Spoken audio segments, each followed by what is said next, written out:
Hey everyone, it's me, Doomlink, and welcome to the first part. Well, not really the first part. I've got no idea if this is going to be a series.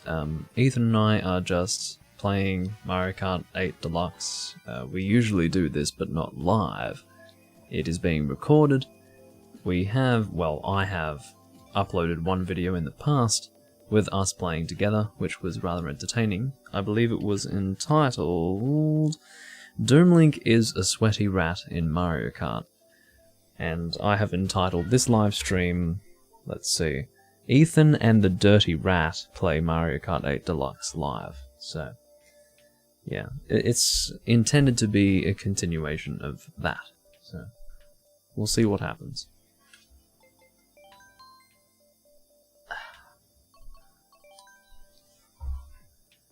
I'm going to join Ethan here.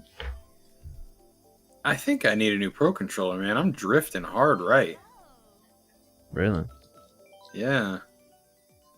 You mean like unintentionally? Yeah, well, Wow. what I mean to say is that my controller is just automatically steering me to the right. Yeah.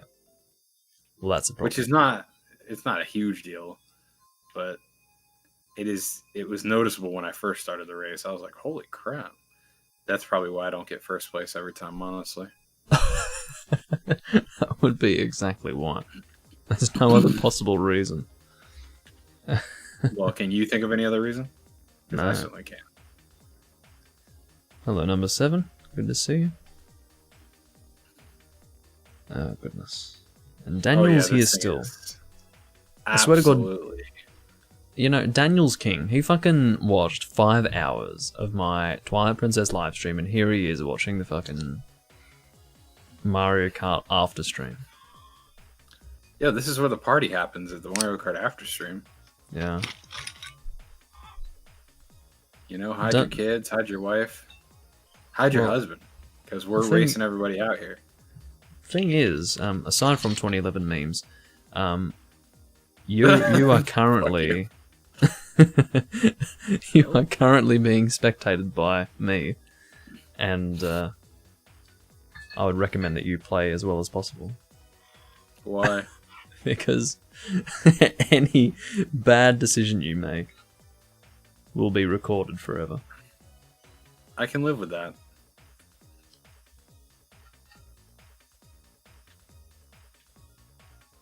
Oh no. Man, that's up there. Yeah, that was That's rough. That's up there. I have had issues similar to that before, but that particular angle that you were on, damn, that's Yeah, rough. that was bean salad. Yeah, Is it gonna let you in the lobby? yeah, it let me I in. think so. I think so. All right, I'm picking random. This looks terrible, dude. What's wrong with I'm Grumble concerned. Volcano? Huh? What's wrong with Grumble Volcano? And I'll have you know that the Sherbet Land thing is fine too. In fact, that's a Alright. GameCube course. Okay. You don't have to Ooh. yell at me. Damn.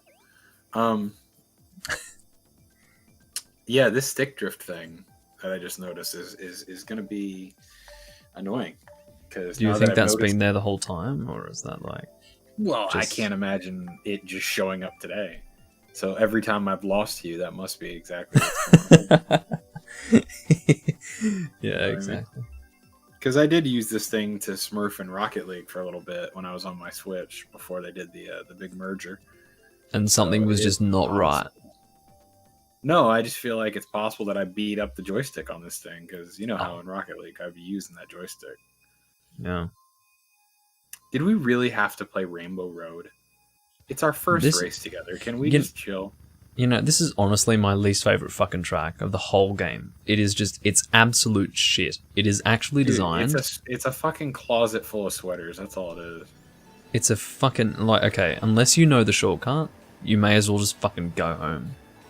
And I don't know the shortcut, so I'd be much better off going home, but I've kind of got no choice but to fucking record I this am shit. home.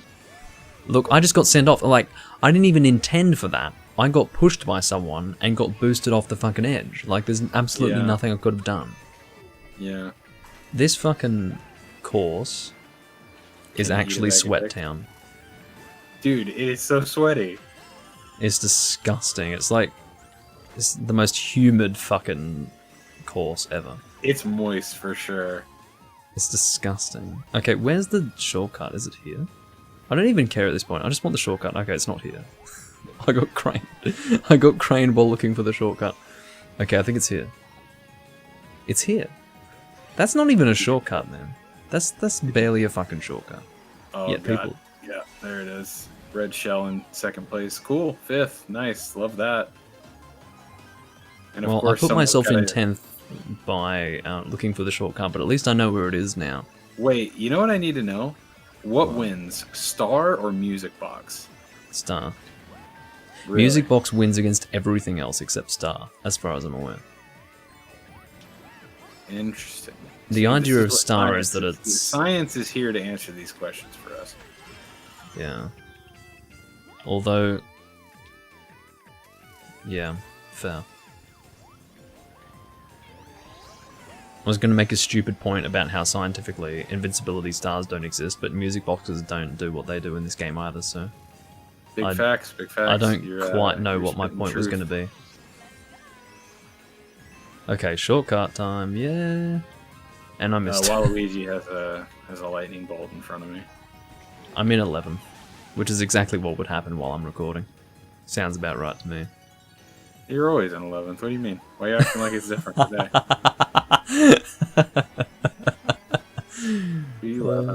This is coming from the guy. This is coming from the guy who, Right. in my Generations Ultimate recording, Hunting with Purpose, while I'm going to the bathroom, he gets on his phone, farting and shitting noises in some toilet, and he's Doom, are you cannot alright? I don't know what you're talking about. Honestly. I mean, you just making shit up right now? Like, what's going on? I guess I'm actually that bitter. That you're that much better than me. I mean, hey, look, we can't all be 6th place winners. You know what I'm saying? Well, at least I get- finished 8th and not fucking 10th or something. Yeah, there you go. See? Better than So, nothing. you know, I did get Yeah, minus we're in 3 this points though. we're in this together. Look at me and you, America and Australia, right there. Oh, look, another Australian. His name is Although- Xavier. Yeah, that sounds like a pretty Australian name to me. But to be honest, like, having the highest points and hitting 8th is pretty sad. I feel like I have a certain degree of pride in this room. Like, I need to actually No, you have a uphold. certain degree of self-expectation. Look, dude, our dudes are hanging out. They're chilling next to each other. Yeah. Well, usually your screen and my screen are not the same, but for the first time ever, they are the same. That's wonderful. Yeah. Look at this little monster that just showed up. Ugh, Which one? the little blonde one. I would say that's kind of cute. Dude, there's always some random bald dude. Like, like I get that you're bald in real life, but you're really gonna let your knee be bald? Like, this is the one place you get to have hair. Exactly. Hey, I'd be rocking the hair if I were bald. Yeah, dude, put on a wig. None of us want to see your fucking dome.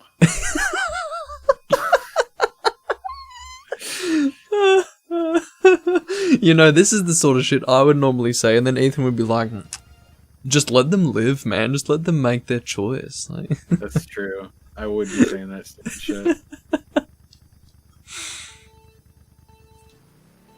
Alright, here we go. First place. Eat my dust, losers. You know, I finally gave up on using a cart for Rosalina, because I got kind of bored of her dress. You know what I really got bored of? It wasn't her dress, it was constantly coming, like, 8th. I was like, nah, I'm gonna use a bike. So I'm You using think a bike. that's the cart's fault? Wow. Yeah, it is. Interesting. Definitely. Normally not, but against the people that I get matched with, given my number of points, yeah, it's definitely the cart. I can feel it in my bones. Interesting. My You can spidey feel it in senses are tingling, and they're telling me. Don't you dare. I'm sorry. Don't you invoke his Kay, name in vain. Kay. That was an You guys innocent. serious?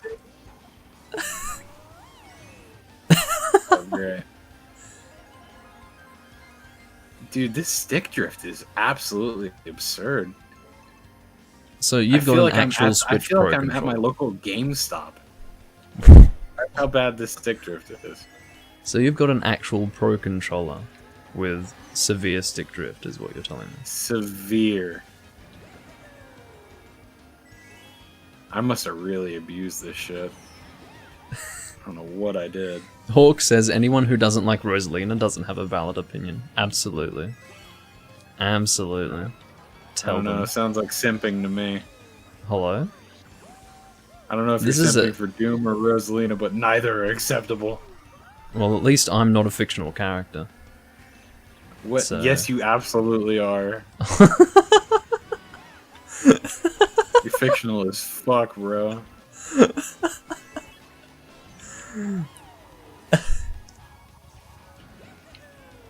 Yeah, chill with the green shells, alright? Fuck out of here.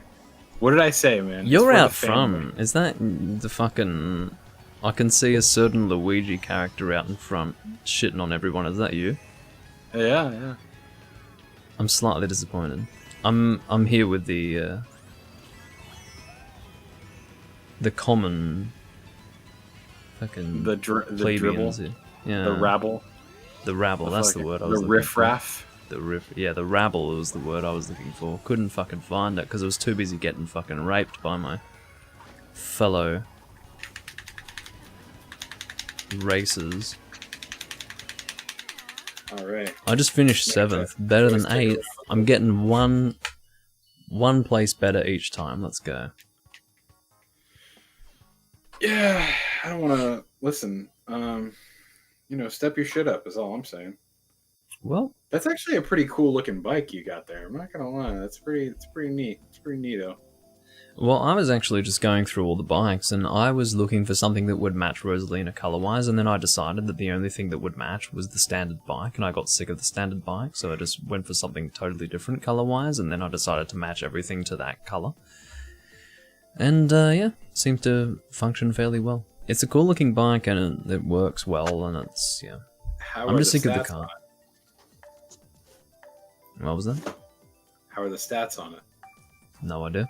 I know nothing of Mario need to Kart look at the stats, bro. You can't just not look at stats. Oh, fuck me. It functions better than that stupid... What is this, listen. Double Dash? Mario Kart 64? It functions better than that fucking carousel thing. So... Because I had a kart that was designed for Rosalina, for the viewers. I had like these dancing carousel fucking horses at the front. And it was a kart, 4-wheeled vehicle. And it sucked. And I was sick of it. So I moved to this thing. Fun fact, this course is shaped like a Yoshi. Is it? Yeah. Never would have guessed that one. You know what I like about the wheel of this fucking bike? It's totally not for racing. Yeah. It's working fairly well for racing, except when I go in the fucking grass like an idiot. Well, at least you don't have stick drift. This is true. You know, it's pretty embarrassing to lose to a guy who's got severe fucking stick drift. I mean, I guess I could always just get one of those things that allows me to connect my PS4 controller to it. I was going to get one for Rise anyway. I even have a spare PS4 controller that I can, like, dedicate to the Switch, but... You've got a spare PS4 controller? Yeah, I got a spare PS4 controller. I have 2 bathrooms, too. You gonna give me shit about that, dude? Yeah. No, well, it wasn't a matter of giving you shit. I was just, like, surprised. I was like, well, why? What do you mean, why? Sometimes one is not enough of stuff. I see.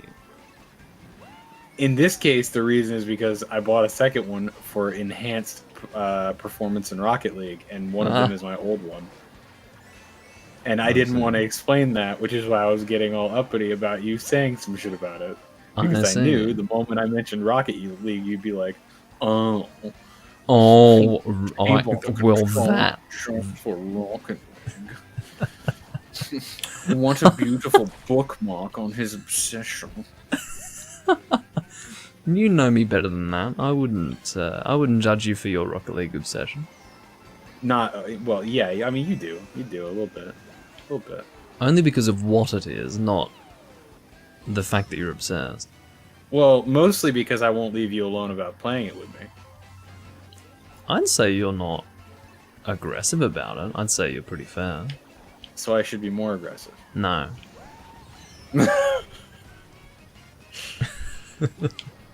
You liked it when you played it. I don't understand. You turned your back on it so quick. That fucking bullet bill just stole... You know what it is. You know what it is. You don't want to dedicate time to getting good at it. Why am I coming... I'm about to finish 12th. I'm about to come last. You know, I swear to God, and you know this, I have not finished last in any of the games we've ever played. Maybe it's because you didn't check the stats on your bike. Maybe it is. I just got minus 12 points. What the fuck? What's going on? Like, I don't know, guys, like, those of you who are watching, I know that on the first lap, I was playing like actual dick. I know that. But for the remaining part of it, I was playing pretty fine. Clean, guys. He's coming clean. No, I was playing fine for the last 2 laps, and I came 12th. Like, what's going on? What the fuck? Well, guess who got second? Well, look at that handsome plumber. Do you remember a time when every single race I was coming first and you were like, what's going on? Have you suddenly, like, clicked with the game? Are you, like, suddenly amazing? And I'm like, no, it's luck. This is case in point. Oh, you don't? Okay. No, conveniently, I have no memory of that. What I remember is me winning all of the races, and every single one that I didn't win had to do with my stick drift. Well, conveniently, I have a specific recollection of that not happening. Well, it's he said, she said at this point, so it's just, people are just going to have to choose their side. Well, the guy with the highest points by far. Oh, look, somebody playing as Donkey Kong. Guys, watch this. Watch what happens when Doom sees someone playing as Donkey Kong. It's hilarious. As long as I'm not stuck behind his hairy fucking monkey ass, I'll be alright. I'm literally behind his hairy fucking monkey ass right now. Well, fuck that guy. He's Japanese, isn't he? I don't know, man. But they sure do like playing as monkeys. I don't know what it is. They've got some sort of obsession, but it's unhealthy, whatever the fuck it is. I'm sick of it. Your whole race has that to answer for.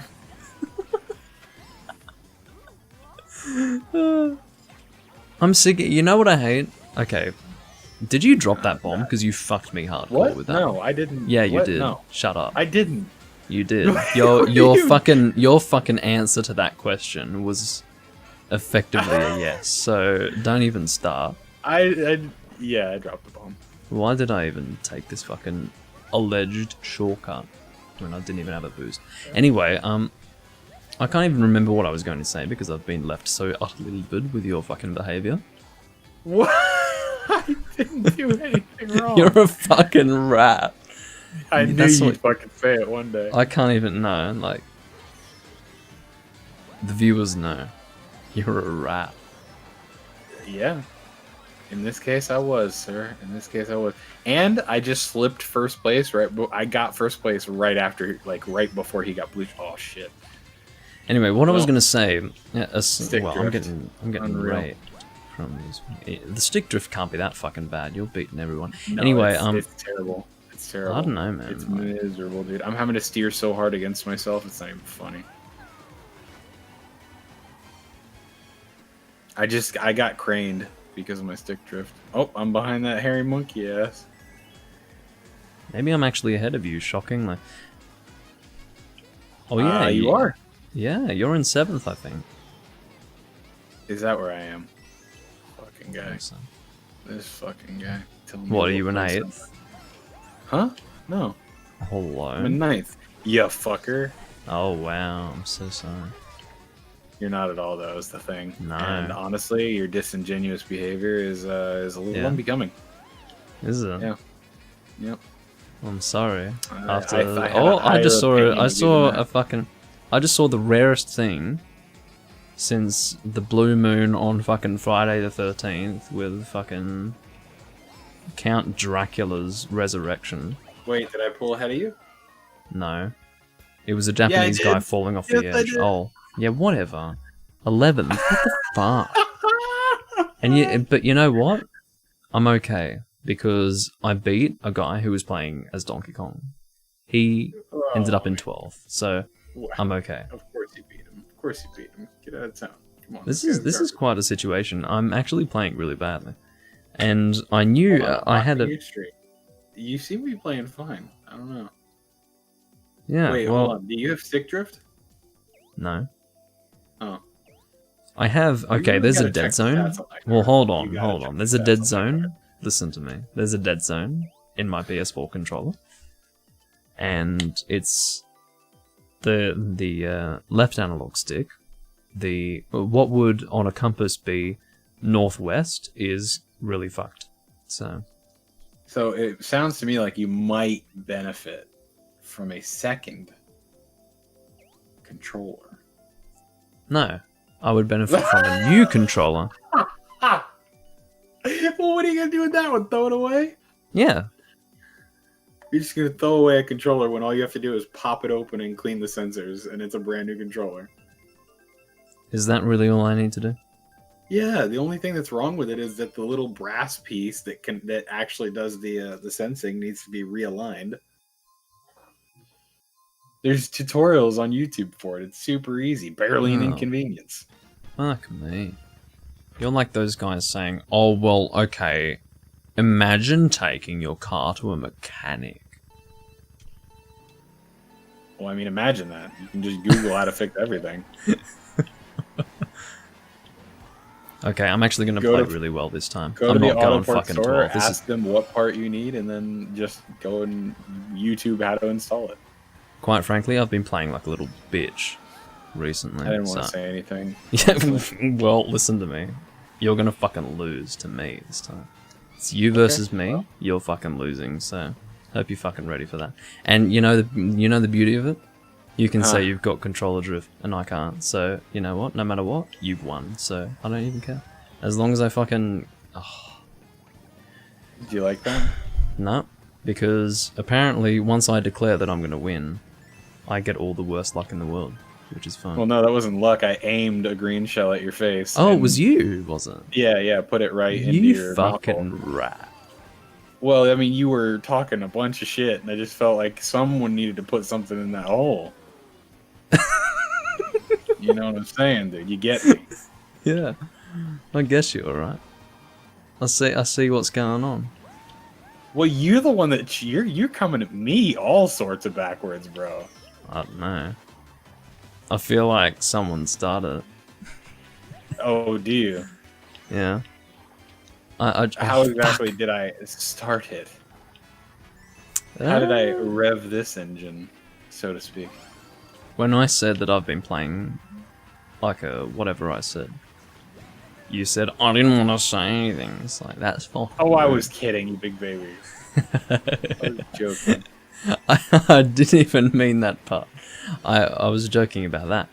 I can't remember what you said, but you said a certain something. Oh, is that right? Yeah. Well, I'm sorry I said that certain something. I didn't mean to make you feel. Well, guess what? Feel I'm bad. not. You. I don't even have any words for you. You dropped that fucking bomb so that I went last, second to last. You fuck. Oh my god. I didn't. I dropped the bomb, but I didn't know you were behind me. Where the fuck did you think I was?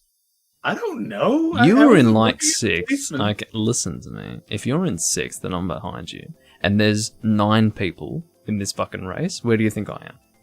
Hold on, I'm watching. Wow, you literally saw me pop the bomb and you stayed straight. What the okay, listen to me. I had 1 full second to react. What would you expect me to do? Do you want me to suddenly fucking... Like, I don't have a wire bug to suddenly throw me in a different direction. Like, where am I gonna go? I don't know, man. Just, you know. I don't know either, but you apparently know. You apparently know. Well, not first place. I was the next one to cross the finish line. I was like, I have this random item. Might as well just drop it. I didn't expect it to land on your face. Oh my god. You know, I've probably lost about 70 points in this entire fucking... I can't believe this. This is just... You think I got 5,200 points by playing like this every fucking time? Not true. So, I can tell you ladies didn't do it with stick drift, that's for sure. ladies and gentlemen, this is not typical. So, do not judge my Mario Kart expertise on this fucking live stream. Unless I go first, then you're welcome to. Fuck me. I don't know what's wrong with these people, but they're all fucking pissing me off. Especially that guy named Curb Ethan. No, they're sweaters, bro. They're fucking Christmas sweaters. Yeah, there's this guy named Curb Ethan. He's like a major fucking sweaty bastard. He's a Christmas sweater, I think. Oh, for sure, dude. The ugly pattern, the reindeers. That guy, he's playing like he's playing for money. Like, who? Curb Ethan. Oh, dude, fuck that guy. He's the worst. Hey, it's like old times. Remember when you and I would always be either first and second, like one of the two of us, and then we'd just be like the kings who just dominated first and second? Remember those days? Not the days when you'd go first and I go 12th. I miss those days. You know? I miss them too, buddy. I'm pretty fucking done. But hey, at Those least I'm in second. Days. You're in second? Yeah. I'm getting a taste of the old days. That actually scares me just a little bit because usually you have like a really impromptu item drop on my asshole. No. Hey, that's only if I'm pissed, which I happen to be. Give me a music box, please. I'm begging you. I'm not actually gonna go after you. I happen to not be pissed. It's only for the narrative. I just fell into a very convenient positioning for this lap in particular. You see, because on the third lap, a blue shell is always right around the corner. You're dead wrong. So, unless a blue shell doesn't show up this particular map, which would be bizarre. Would be bizarre, wouldn't it? It would be absolutely The chances absurd. are fucking improbable. Hey, there's a guy right behind you. You should throw that backwards. Throw that backwards. Nah, there's a red shell coming for me. Oh, yeah, I don't know. I appreciate the fucking suggestion, but in case a fucking rogue red shell comes after me... Oh, there's a guy who's playing as Luigi. His name is Curb Ethan. That's alright, you can take first, that's fine. Yes! No blue shell. That take it, man. Sus, I don't care. Like, quite frankly, second is better than 12th, so I'll take it. I'll get my fucking points back. Not all of them, but some of them. If we were playing for money that round, somebody owes me some bills. Well, if we were playing for money, I would have made something. I'm surprised you didn't take a shot at me. Why didn't you take a shot at me right there? Dude, on my screen I didn't hit any of those. I'm telling you, the lag situation with Mario Kart is a mess. Just the difference. On your screen, it looked like I hit both of those hammers. On my screen, I didn't hit either of them. Yeah, that's why I was wondering why you would not slow down. It was really odd. I'm too good. Too good. But yes, me coming second, ladies and gentlemen, despite what you may think, is not out of the ordinary. So, I mean, I do appreciate all praise, but it's not unusual. So. Wait, are they praising you? What's going on here? Well, Daniel said nice, and he had a blushing happy face, which is nice of him, but... Yeah, dude, he's got mad road rage for sure. Dude, look at how many Japanese kids there are here, with 3 Australians. I wouldn't doubt that they're your age. These guys? The Japanese guys? Wouldn't doubt. Would not doubt. Actually, I would doubt, because if they were your age, they would be coming on at midnight their time and playing until like 4 AM, and then going to work at 7 AM the next day. That's Japan. Fucking Donkey Kong, oh my god. I thought you were going to say, you fucking donkey. Thought you were going to pull a full-on Gordon Ramsay there. Oh, I do love me some Gordon Ramsay though, my guy. You know, Gordon Ramsay's had a bit of a resurgence. Were you watching him back in the old days of Hell's Kitchen? Because he was... dude, I've seen like every season of Hell's Kitchen. That's awesome. Man, because it's honestly a masterpiece of a show. Hell's Kitchen. I actually, I wanted to design a Rocket League show that was themed around Hell's Kitchen. It was about basically like building a team and then making them do challenges and watching them compete every single week. And then having them vote off whoever they felt like was contributing the least to the team. It was going to be awesome. Right. It would take a lot to organize. Can you fuck off, you fucking sweaty rat? Well, I'm sorry to say that I cannot control what my plant does. You're always so conveniently not the reason that you fucked me over. You know why? It's always I ran into you. Or, you know why? You know, your fucking plant did some dumb shit. You know why? Huh. Because if I actually identify that you're in front of me, I will never... Well, okay, that's not true. I have, at times, thrown shells in your direction.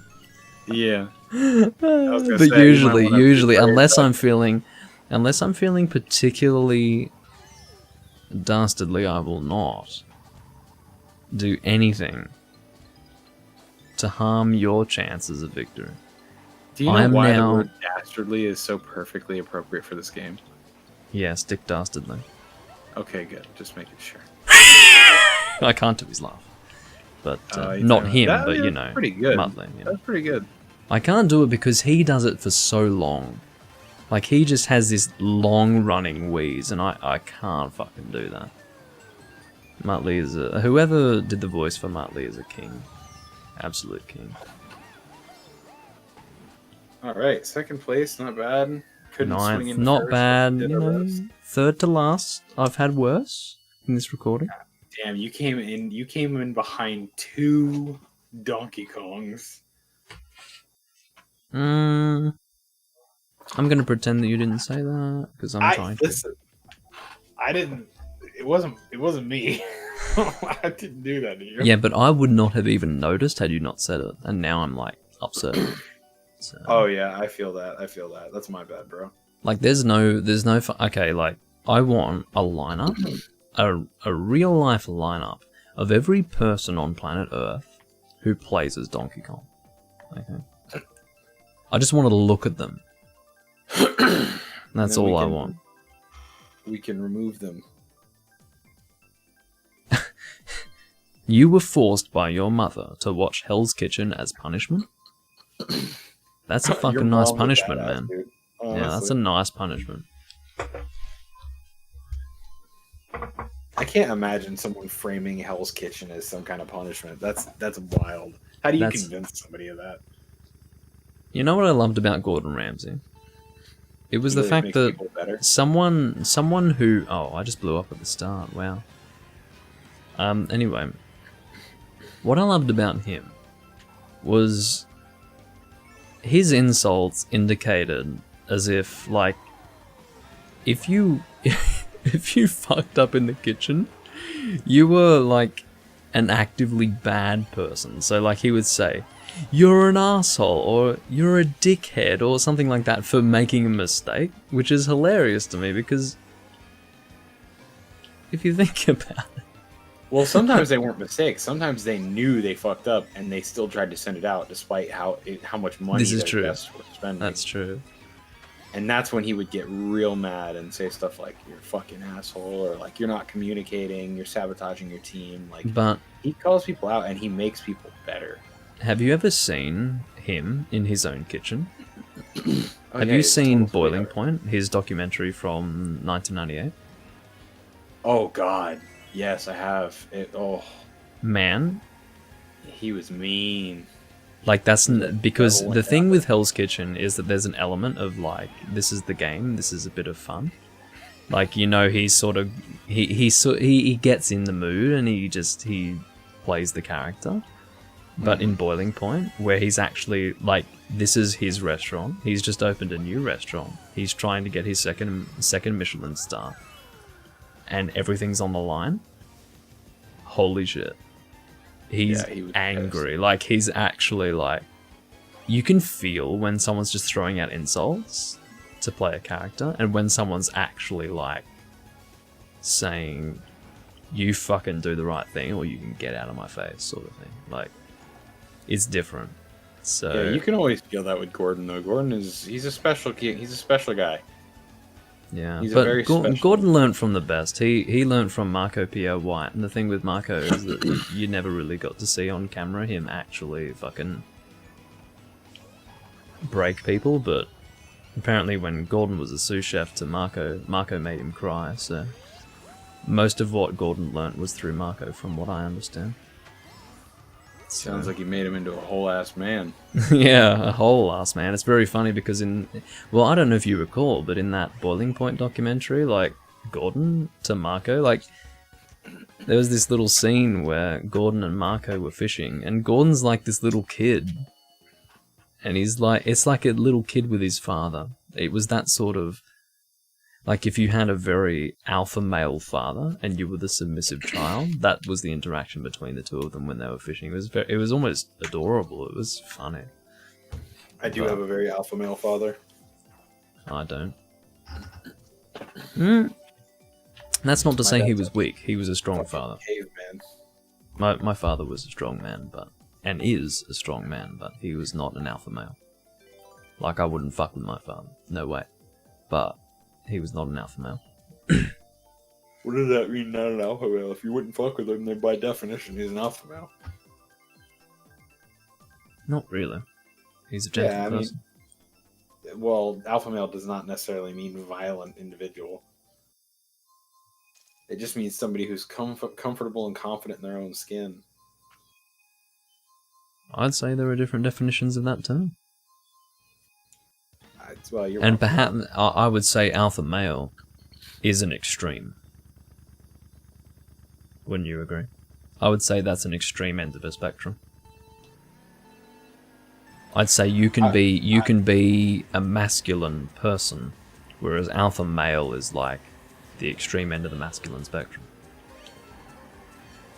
I don't know about that.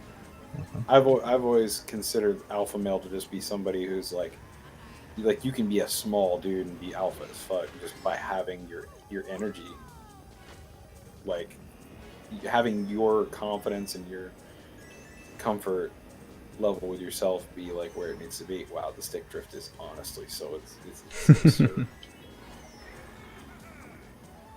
I'm not even kidding. This is like miserable. I don't remember it being this way the last time we played.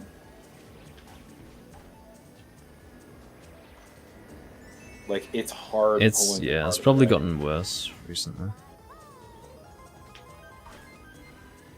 I'm kind of shocked that I'm in 5th because towards the beginning of the race, actually, for almost 3 full seconds, was stuck in place. So, I'd probably be 1st if it were not for that. I don't have a single coin.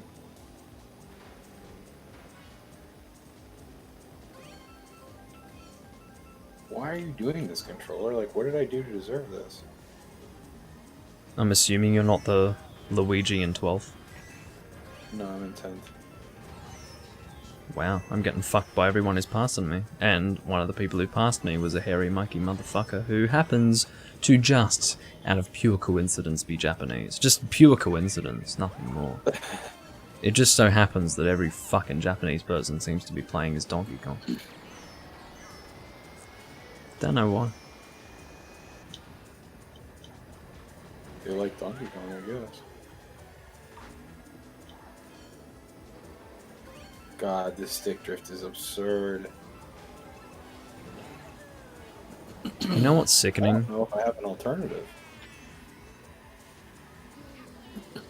Yeah, I suppose you wouldn't. No, you do. You could get your Joy-Cons and put them in the controller thing if you still have that. Which isn't terrible. I mean, it sounds bad, but it's not. I think my Joy-Cons are even worse, honestly. Really? Yeah. I've been meaning to replace them for a while. Fuck.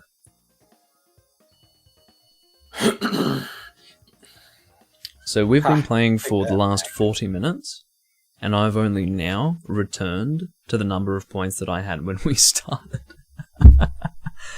Well, congratulations. Thank you. At least I got them back.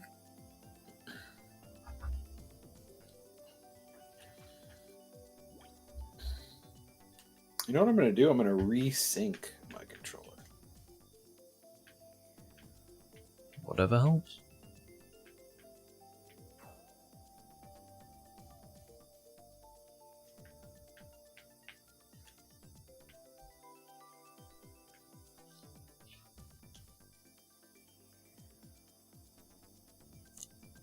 Thank you, Daniel. I appreciate any support that I receive after my previous failures, because I am a broken man. My ego is now a yelping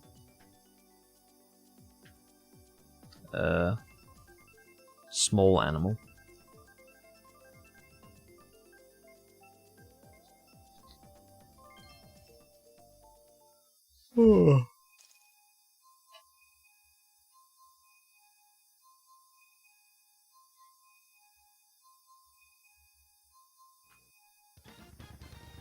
Something is wrong with this GTA. Yeah, this is definitely not GTA, as far as I'm aware.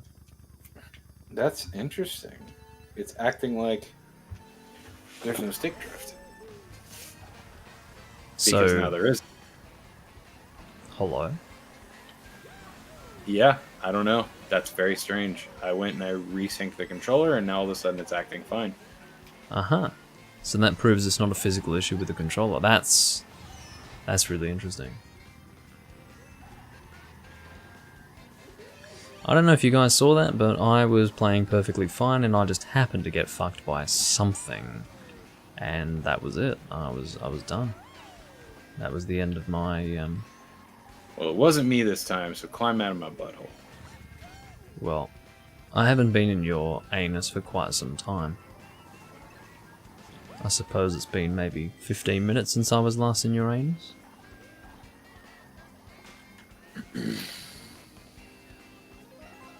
Another fucking red shell. Okay, it disappeared.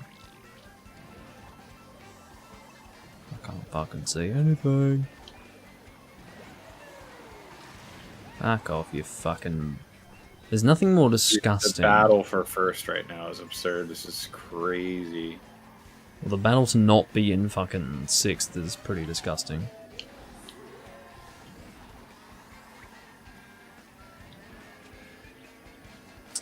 Fuck. I hate I hate this fucking map. Or course. You didn't get hit by my bomb, did you? No, but I did get hit by a backwards fucking boomerang. That was one question I was meaning to ask some time ago. How do you feel about the boomerang? Like, do you have any fucking feeling to it? It's kind of useless in my opinion. It's basically just a green shell. It's fucking shit. I hate it. I don't want it. Whenever I have it, I don't fucking want it. It's just stupid. I feel like it's a waste of my goddamn time. Yeah, I feel basically the same thing about it. Oh, I'm behind a fucking Donkey Kong. And there we go. There's the lightning. Took my fucking boxes. I do not want to finish in fucking 9th. And yet Donkey Kong, Mr. fucking Ape Man, is here with the old... Really? I have not played... Like, nothing's been wrong with my play this time. Like, really. Like, nothing's been wrong with it. And yet here I am, at risk of finishing fucking 10th. Can I finish 8th? Can I finish 8th? I finished 8th. That's fine. I can deal with that. I'm not happy. I've got -3, but I'm happy with that. At least it's not fucking 11th or something like that. Dude, I'm climbing the ranks like crazy. I'm getting pretty fucking sick of this. Paul, this game is not particularly difficult. It's definitely luck-based more than anything else. There's a lot of bullshit that is involved, but in terms of... Oh, no, that's not true. This game is all skill. Yep. Don't make me get my video evidence out, Ethan. I've got a lot of video evidence that would suggest that you are fully accepting of the fact that this is a luck-based game. And, yeah. It's one of those situations where you agree that it's a luck-based game when you lose. But then when you start to win, you're like, oh, it's mostly skill. So. Yeah. That sounds like me. Yeah, this is true. I was, I've named the stream whatever it was. I think it was Dirty Rat, or was it?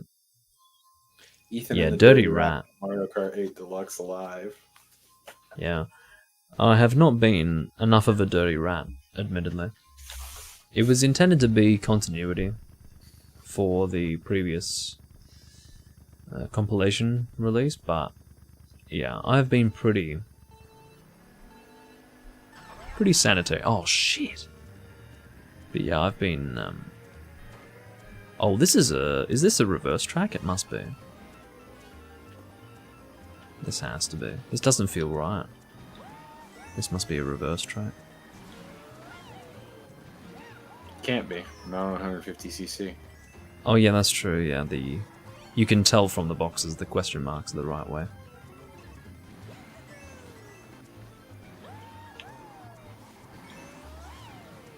I'm doing okay, but I still don't have a lot of coins, so this is no bueno. If I really want to take off here and get a strong lead, I need to protect myself with coins. Give me that coin. Come here, you. Oh, Kai just took off in front of me. And some fucking Japanese kid with a Donkey Kong ass. Yeah. Well, I mean, you may as well not even mention the Donkey Kong part, because I would assume that if you were overtaken by someone who was Japanese, that they would be using Donkey Kong. At this fucking point. At this light stage. At this light stage, I would fucking assume that. I don't know, I feel like I've been playing pretty fucking fine. I mean, not great, but pretty fucking fine, and I'm in 9th, so... I think when it comes to playing Mario Kart, I take the cake. Oh, this fucking ape cunt. You fucking get out of here, you absolute waste of my energy. What have we got? Yeah, fucking invincibility star. Take this, you motherfuckers. Get the I had no idea that drifting on mud, like, changed your drift. Yeah, it does. I finished 5th, what the fuck? That works. Whatever works. I got cheated out of first by a fucking rat. For Amagi. Who is Amagi? See, now that right there is why he named himself that, and you just let him win. Mm-hmm. I don't care. Oh, I love Wario Stadium. Hey. Absolutely love it. I don't like Wario, though. Can you please check the stats on that car? I want to see them. Oh, fuck me. Okay, I'm putting them on the screen right now. Enjoy. I'll keep them on the screen for as long as it takes for them to finalize the choices for the courses. How do you feel about that? I can't see it yet. Well, hurry up. It's your stream. Hello? Okay, let's look. Oh, actually, I don't hate that. Top speed is good. Acceleration could be a little better. I'm surprised you're okay with the speed, because I was thinking it was too high, given the lack of acceleration. No, I like it. Good to know. You know what just occurred to me? Is it possible that I accidentally put on tilt controls at some point? You know, after all those times with you saying, I'm using tilt controls as a joke. I am using tilt controls! Oh my god. That's pretty, well, that's embarrassing.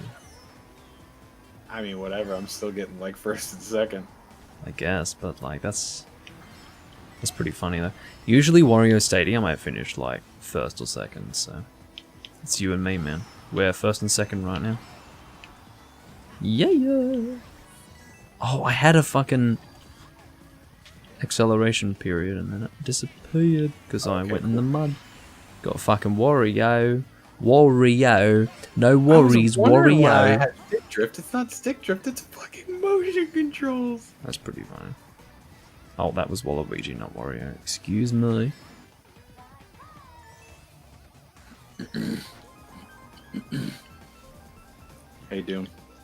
Yeah, what? Let me ask you a question. Sure. Oh, fuck off. Is that your... Oh, never mind. No, that's not mine. Okay. I had a boomerang. I was gonna be like, how do you feel about the boomerang? Okay. And then hit you with it, I but was gonna say, I thought that was your fucking blue shell because that was perfect timing. god damn, dude, I'm so annoyed with myself. Like, how did they even get turned on? No idea. Although they are helping me drift now that I know.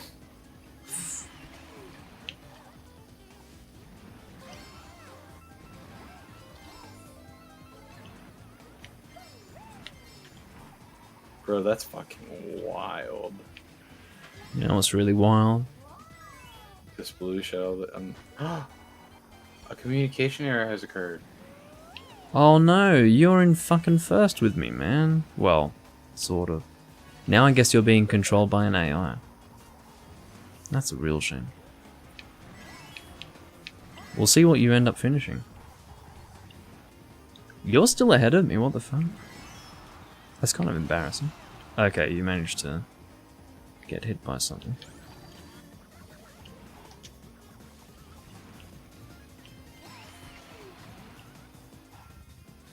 Hit that.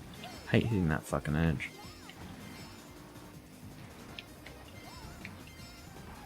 Oh wow, I had a lot of stuff automatically on. This is ridiculous. The only thing I Have didn't you have always... on Maybe here- you've always had tilt controls on. Maybe. I must have.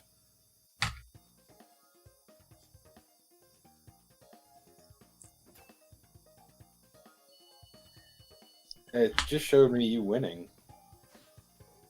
Which sounds pretty appropriate to me. Did you win? Yeah? I would have won had I not got disconnected. Easy. Easy. Well, five. that's an alternative reality that we can never be sure would actually occur in real What do life. you mean? I am sure that it occurred in the alternate reality where I didn't disconnect. I'm certain of it. Well, Even with my. in fact, it would have, unless something Wait, I still untoward got happened. fourth? To you. Yeah. Giggity. Now, I don't know if you guys know that Ribbon Road is my course, but it is.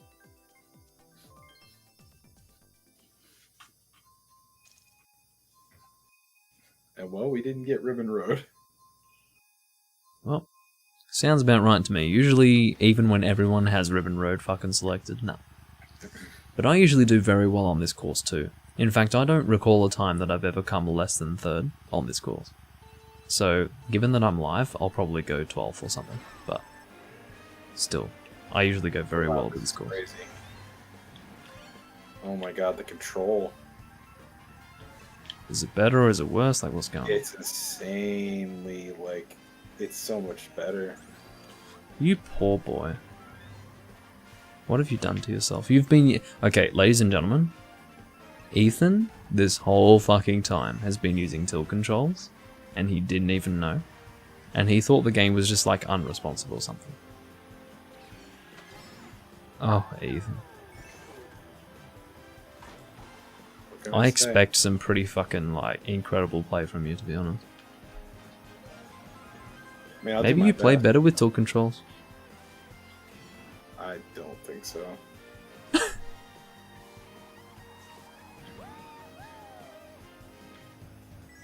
I don't know what it is about this course. I always do very well with it. It's just fucking odd. Like, I don't do anything different. Like, it's just I fucking play the course and then I just come first, like most times. And then if I get overtaken, it's like at worst third, but it's usually second. It's You fucking know what weird. I really like about you? What? How incredibly humble you are. It's just such a noble trait. Especially nowadays. Oh, it's so hard to find in people, you know? You know what I love about you, Ethan? Hmm. It's your complete lack of sarcasm. You're always so honest. And I think that's a really incredible trait to have in a person. And I wish I had that personally. Dude, there's a banana just sliding across the ground. Oh, that's somebody who's invisible. Yeah, that actually happens. Sometimes you see the item that they're holding behind them, but not them. It's really weird. Wow, I just mid-air destroyed that fucking red shell that was coming after me with a bomb. That's insane. I've never done that before.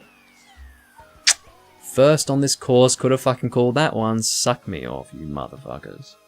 Couldn't give a fuck. Want to keep giving me 12? Suck my dick. That is 5,300 points. You see that? That is so much more than anyone else here. I'm so humble. Oh. Anyway.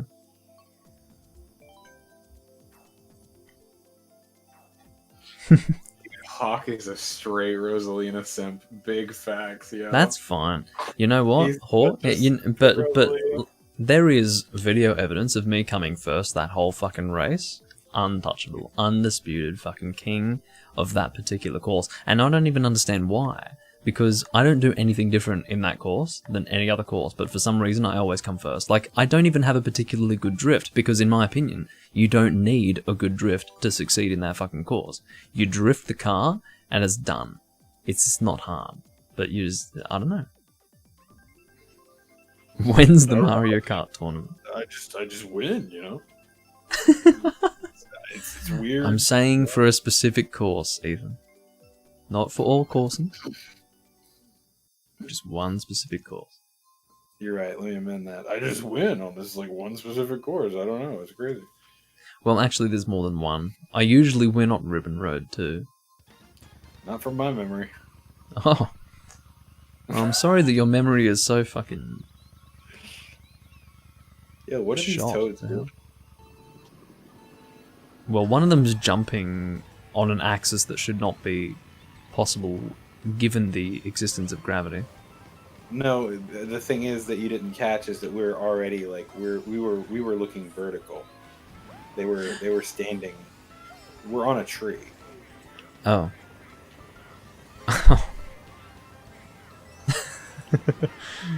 Well, I blew up at the start, so I'm nowhere near firsts, and I'm guessing you're nearer to first than I am, so yeah. I would say near-ish. I think it's time for me to eat my slice of humble pie, although I did not say that I'd be doing particularly well on this course. I would say that sometimes I do very well, and sometimes I certainly don't. This is a course where I'm certainly not... Well, I'm not consistent with this course at all. Changes all the I can tell.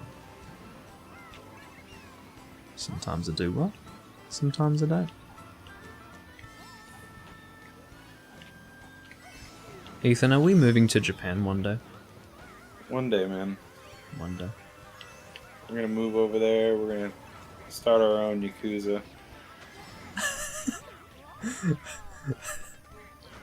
What? I don't know if we'd be suited to that line of work. You don't think so?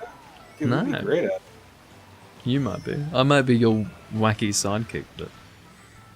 Why on earth would you... Alright, so you're just gonna stop being what you are now and then suddenly become wacky? Wacky in the sense that I'd be totally not appropriate for that line of work. That's what I mean. Oh, fair enough. Yeah.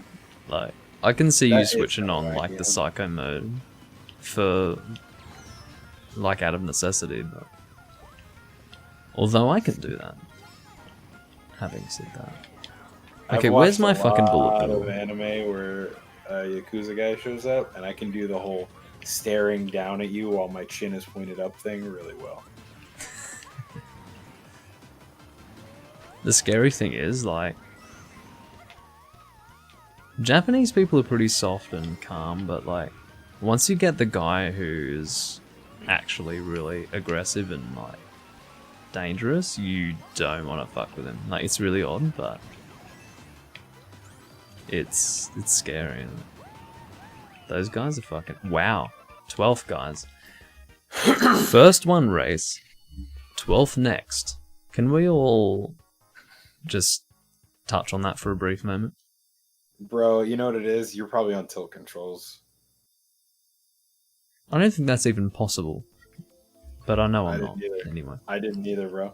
You know what? Thwomp Ruins? I don't know what it is about Thwomp Ruins, but I told you before that I didn't like Thwomp Ruins. I can't say Thwomp Ruins. But That's anyway. why you're biased, because you can't say it. No, I was actually going to say that I have since revised my opinion on Thwomp Ruins. Oh, guys, he did it first try.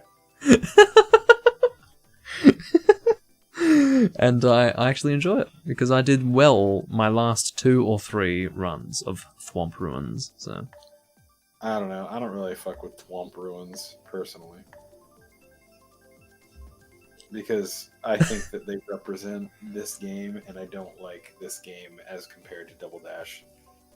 Hawk says, I'm going to move to Japan and play Donkey Kong. Now, the first part of that is correct. The second part is about as fucking fanciful as saying, like, I don't know, leprechauns are living in my anus right now. I feel like you only said leprechauns because I'm Irish, and honestly, that's really fucking fucked up. Quite frankly, I consider all Americans Irish because that's what your accent is. No, So- I do not have an Irish accent. No, the basis of the American accent is Irish. Is that Your right? A's, your A's are straight up Irish. Like, there's no other accent on the planet that is like Americans in the way that they say A's, except Ireland. Like, the way you drag out the A's, that's very Irish. And it seems to me that Americans are shockingly not aware of that fact. Not because, like, they're dumb or something. I just mean that, like, they don't... Maybe it's because I love they that don't... you immediately, like... Yeah, you I have need to with you. I need to Yeah. with you because you have a very bad expectation of how I feel about Americans. I don't fucking sit here saying, "Oh, they're so dumb." Like, I'm nothing Not more while than I'm around. I'm But, nothing you know, more than when a I'm not rude on stream, when I'm not on stream and I'm watching your stream, sometimes you be saying some fuck shit about Americans. person. And our fast food and our Chuck E. Cheese. And our Well. hamburgers and our trucks. Your trucks. Well, at least I don't say lorry like the fucking English, because English don't say truck, they say lorry. I'll have you know. The English are fucking weird, dude. I don't know what to tell you. That's why we left. Doing their fucking tea. We do weird shit too, but... Really? That just fucking happened? I just got sent. Somewhere. Yeah, I'm getting craned like crazy. I need to turn on tilt controls. Really? I'm kidding. I just lost my bullet bill to a fucking... Oh my god. I nearly had bullet bill in 7th, and like that would have been great. But no. I hate this fucking map. Like, whoever designed Rainbow Road fucking Mario Kart 8 Deluxe Edition should have their fucking balls shaved. They probably are. With. Oh, okay. Alright. I'm with you. Come on. What would be something particularly painful? A rusty. No, Rusty's too obvious. Come on, you can't just say Rusty. That's so Okay. basic. Come on. Well, what would be... Okay, what's more cringe-worthy than rusty? Come on. They I mean, it's should not have your their responsibility at balls this point. with their ex-girlfriends.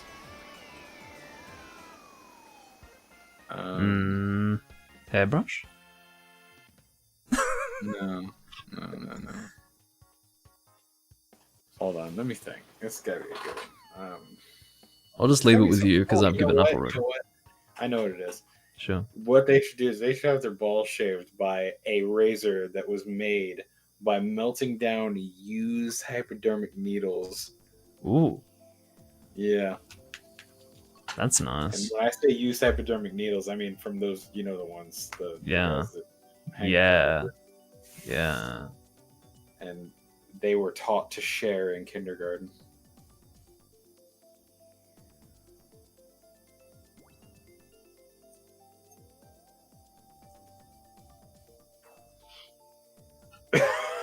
How is my chroma key still working? It looks good, man. Your lighting's great. You know, you got this beautiful smile. It's crazy. God, man. I'm actually shocked that it's still fucking working. This is a miracle of God. This is like... the fucking... If we end up on Ribbon Road, I'm gonna lose my shit. Why? You can live don't with a like ribbon road occasionally. Like, occasionally you can handle ribbon fucking road. No, because you're just gonna talk shit the whole time. What if I lose? Then that would be the ultimate fucking wet dream for you. Yes. Oh, damn it. Is that what you voted for? What did you vote for? Really? Yeah. What's And wrong no, with it is you? not. It is not my wet dream when you lose Ribbon Road. It makes me sad because you're sad. And then I have a... listen, listen, pat Ethan. you on the back and I don't know why you voted for this map, because I have a distinct memory of you getting, like, actually fucking angry on this map. Like, actually, like, straight up fucking... I'm surprised that you don't know me better. What is one thing that I find myself drawn to more than anything? Shit Challenge. that pisses me off. Well... Just imagine the women in my life. Oh, man. Well, let's see how this fucking race goes for you. Chances are... Okay, there's a higher chance that I'm going to come in 12th than I'm going to come in above 6th. So... Well, you just passed me, you fucking... Well, I'm sorry to fucking hear that, but guess what? Don't give a fuck. Is that right? Yeah. Okay. I'm past the point. Like, this is fucking self-preservation at this point. No, it's cool. It's cool. It's cool. Like, there's no fucking compassion left. I'm fucking like here to win. So, I gotta be quicker than that. that blue shell fucking narrowly missed you. You know? Yeah, but I saw it coming, so I was like, and I like dodged it. What's that? Is that a reference? No, it's just like a. Oh, that was. Are you gonna do that when you move to Japan? Oh yeah, dude, for sure. Yeah.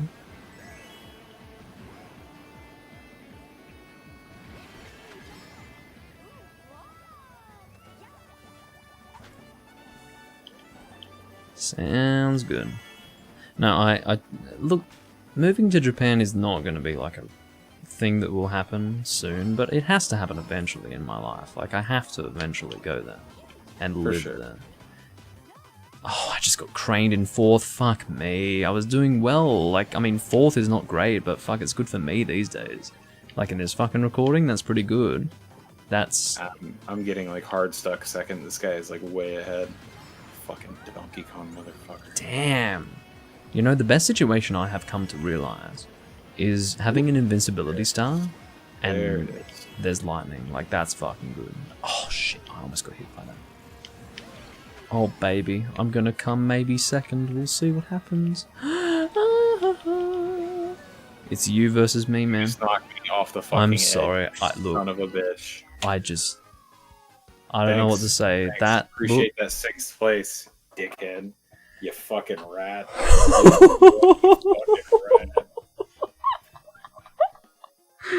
I don't know what to say other than I certainly didn't intend for that to happen. I just wanted to win. I wanted to beat you. I didn't want to throw you into 6th. Fuck. You're a fucking rat. I'm a rat. Yeah, there you go.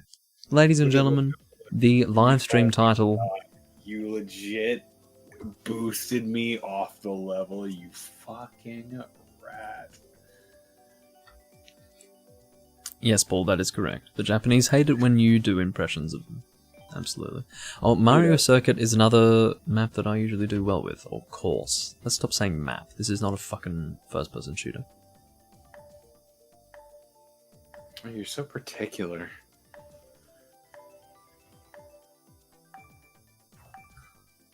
I can't believe on the stream you were smiling.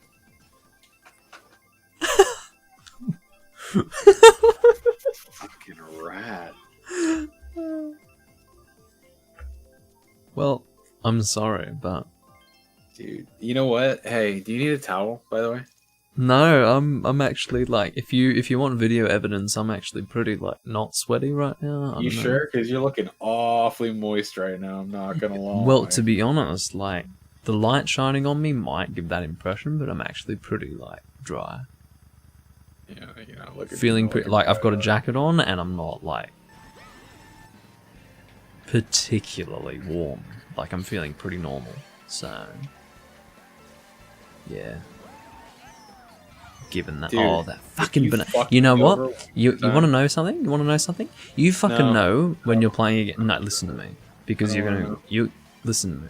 You're gonna No, fucking because agree you're a with me. rat. You're a rat. You're a rat. You're fucking Doesn't sweaty matter as if I'm a rat. listen to me. Doesn't matter if I'm a fucking rat. You're gonna agree with me. Straight out of a You New know, York toilet. listen to me. You know when you're playing with Japanese people, when there's a fucking banana straight in your fucking face from some dickhead in front of you at the beginning of the race, like the beginning of the race. Like these fucking people take deep delight in raping you emotionally. I don't know what it is. They do it with their fucking sad Japanese? anime. Yeah. Oh. I've shit. told you about this. I I've didn't, had I didn't know okay. that you had such a deep hatred for them as a culture. Oh, Honestly. here we go. Here we go. You guys don't even understand. But anyway, let's ignore that. I'm not going to pursue that point. But I have had rants to Ethan before about how the Japanese seem to have this desire to fuck everyone up a lot more than anyone else who plays Mario Kart. I don't know what it is. It's some sort of deep-seated desire to just destroy everyone, and it is my opinion that it's this cultural aspect that makes Mario Kart what it is today. A sort of game that is actually balanced and based on people fucking each other up to succeed. It's because that is what the Japanese community enjoys. So you can really see it when you're going against the Japanese players because they play differently. They're just so malicious. Cool. Love that. Love that. So fucking malicious. Oh, fuck off, you motherfucker. You see, like, that fucking Japanese person just shot a fucking green shell in my face. It might not even been green. I don't care what it was, like what color it was, but it hit me, and it was from behind. That fucking behavior is, quite frankly, inappropriate. Bad sportsmanship. You can fucking eat big dick. Dude, I can't make any headway on this particular course. I usually do pretty well, but to be honest, like, I have absolutely... Okay, I was in maybe 9th, and I bullet billed into 4th. That's not a victory. You were the bullet bill that just knocked me into like I'm 8th sorry. place. I'm sorry. You're such a rat, dude. I'm sick Listen of to you. me. I cannot control the movements of the bullet bill. Yes, you centers can. it- You absolutely can. Only minorly. You didn't even try. I'm watching the stream. You aimed at me. Oh, fuck me. It's going so fast, I can't control it. Yeah. Daniel, I'll have you know that I'm drinking gin, not whiskey today. If this were whiskey, this would be, I don't know, Manx Spirit or something. That's the only white whiskey I know of. And I wish I had a few bottles of that. That would be really nice. I need my vape. I think it's probably charged enough. I don't want to do Wario Stadium again. I've had enough of that. What's this again? Piranha Park? Something like that? Piranha Pipeway. Okay. I don't like this course either, actually.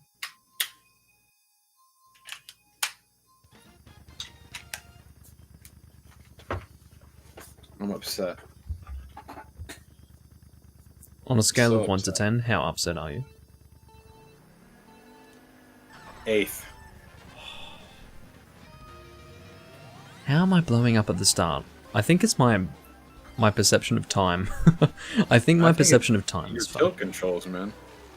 Well, the irony is that you actually had tilt controls this whole fucking time, and you didn't Isn't that realize. wild? Yeah. Like, I'm moving... Okay, I accidentally took a fucking screenshot, but I can't move my controller and influence the movements of my character, which would indicate to me that I do not have tilt controls, so in case you were worried that I might have them...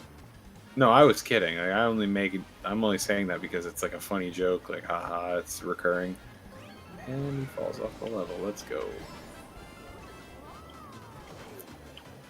Can we... there has to be a petition to remove the fucking blue shell from all future fucking Mario Kart games. I don't because mind there it's- being a blue shell. I just don't What think do there you should be mean? a blue shell multiplayer. like if you're playing online for what is effectively MMR, the blue shell always fucks people in first place all the way out of first place, like into like 8th. The very concept of a person who is so far, like you can only get a blue shell, from my knowledge, at like maybe 6th place, maybe 7th, but usually it appears when you're at about 10th. The very idea of fucking up a person who's in like 1st, when you're in 10th, directly fucking that person up, like that's just so wrong to me. You should have nothing to do with that person at all, except for maybe lightning. Like lightning is the extent of it. Maybe you can fuck with a person with lightning, that's fine, but that should be the limit.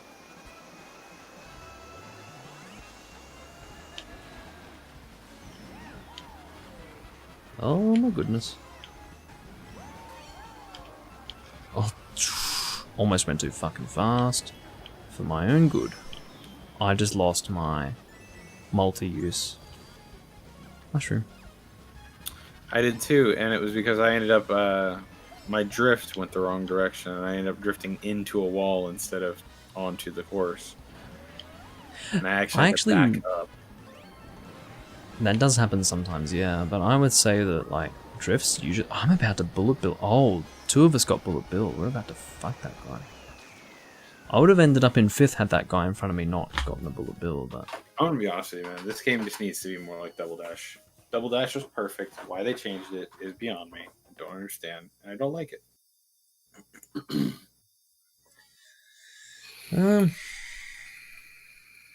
Oh, that One Punch Man looking motherfucker? Yeah, the freak.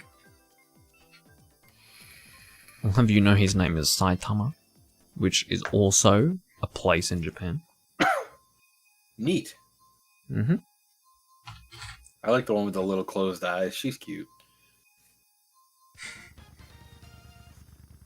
One place in Japan that I really want to go to is Hokkaido, because it's, you know, it's the real far northern island, and it seems really nice. I don't know if I would want to live there. I don't know if I would. Like, I wouldn't say that I wouldn't want to, but I don't know if I would because I know nothing about it. But it seems like a really nice place to visit, so I'd like to go there. Everybody's taking my item boxes. You guys can eat a dick. And okay. Somebody hit me in my drift and knocked me into 8th place. Cool. I hate this game. The guy in 1st is fucking Australian. What's going on? Like, maybe he's Asian. He's Asian. He's Asian. Well, obviously. Obviously fucking Asian. There's no other explanation. He can't be Australian and be 1st, yet have like a bunch of Japanese people be behind him. Like this. How? He's got the genes, you know. Like an Asian guy living in Australia. Yeah. Well, you say that, but he might have been born to Asian parents who moved to Australia.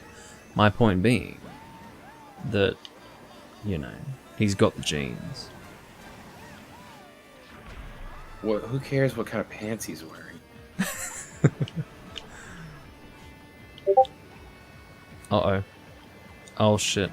I need to fucking mute Discord because otherwise you're gonna get fucking... Well, my stream is gonna get raped by Discord notification sound effects. Oh no. Shit, I have to keep playing the game. I have to do it after this race. Well, you can't. Well, of course you can't. But my friend... Okay, so my friend, when he talks on Discord... He's been on my personal server for the last 4 years. And when he types in small groups of messages. So when he chooses to direct message me, oh my god, I think I just got sent from about 4th to 9th in a split second. Anyway, but when he decides to direct message me, I get bodo, bodo, bodo, bodo, bodo, bodo, like over and over and over again over a period of like 2 minutes.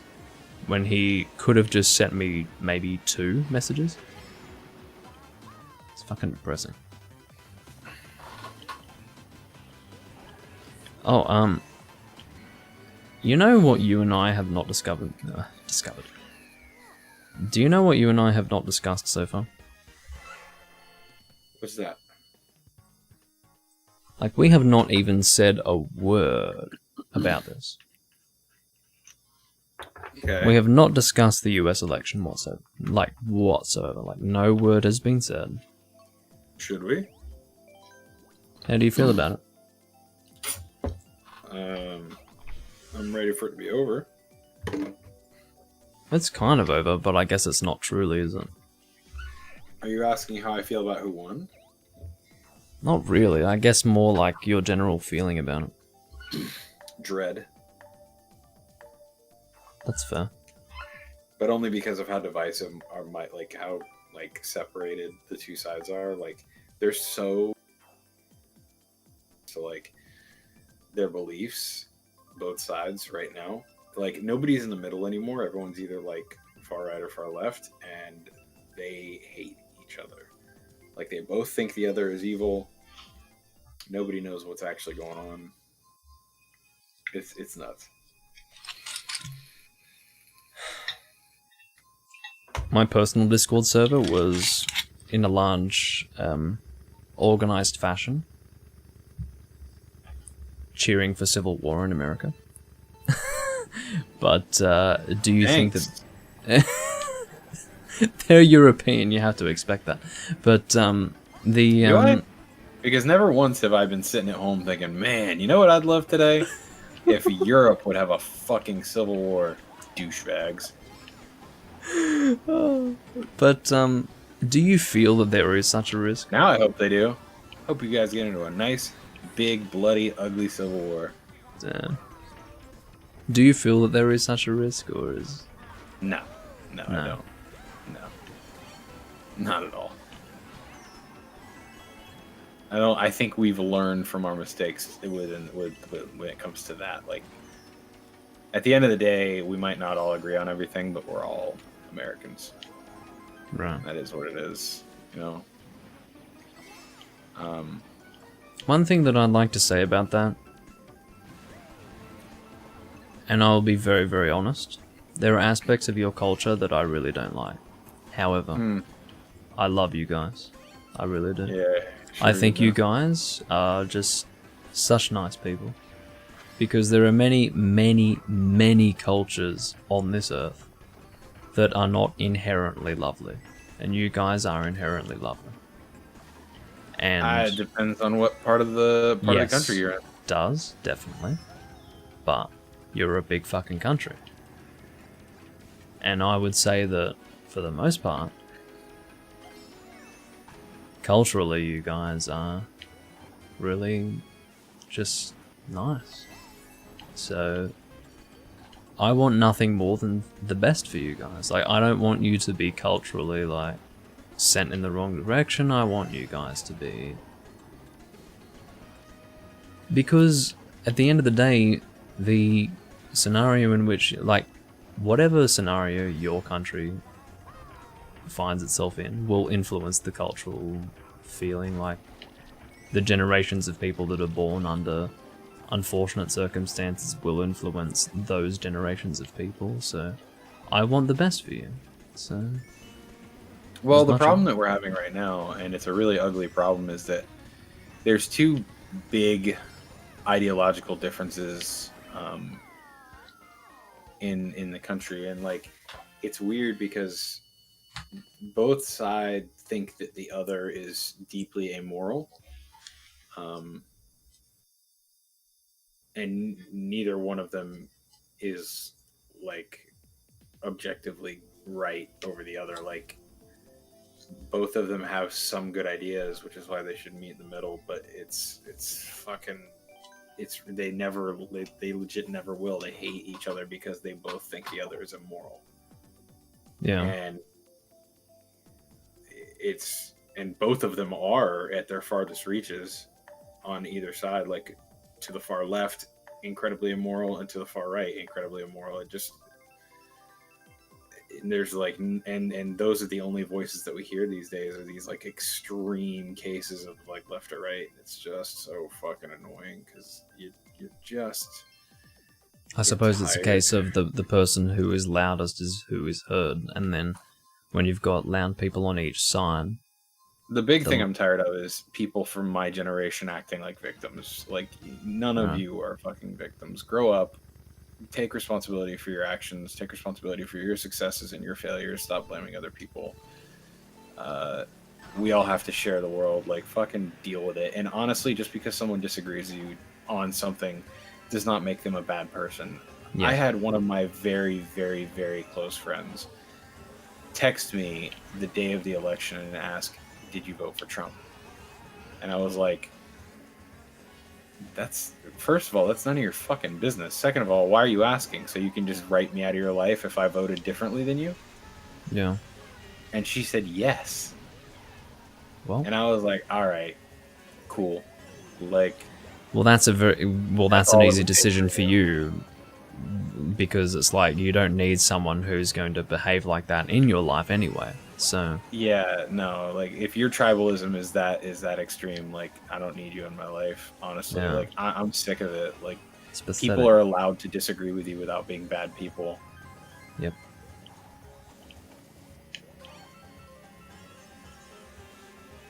I understand that people get very emotionally invested, but I don't think there's any excuse for that type of behavior at all. I don't think so. That, in my opinion, is pretty unforgivable. Yeah. I'm sorry to hear that, really, but yeah, it is what it is. I'll be fine without her. And we've been through a lot together, and we've always disagreed, like on politics, but like we've always been able to see past it because we're really good friends, and like we've just been there with each other and for each other for such a long time. But if you're asking me who I voted for so you can opt to either keep me in or like write me out of your life, like, dude, you're probably doing that with a lot of people, and the fact that you can't see past that with people just means that there's something fucked up in your head. You're something screwy. Like, could be. That's fucking weird to me. Oh, it's probably because like I can vote one way and know my family voted a different way, or even one of my friends, and be like, I still love you, man. Like, we don't have to agree. We vote, and if your ideas are better, then your ideas win.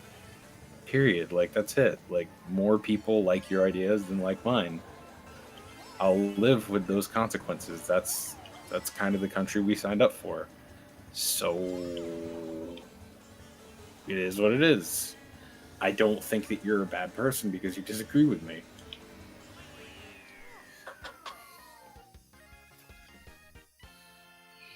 Came third to last. Beautiful. It's been nothing more than a battle of trying not to lose my points this whole fucking stream. Anyway.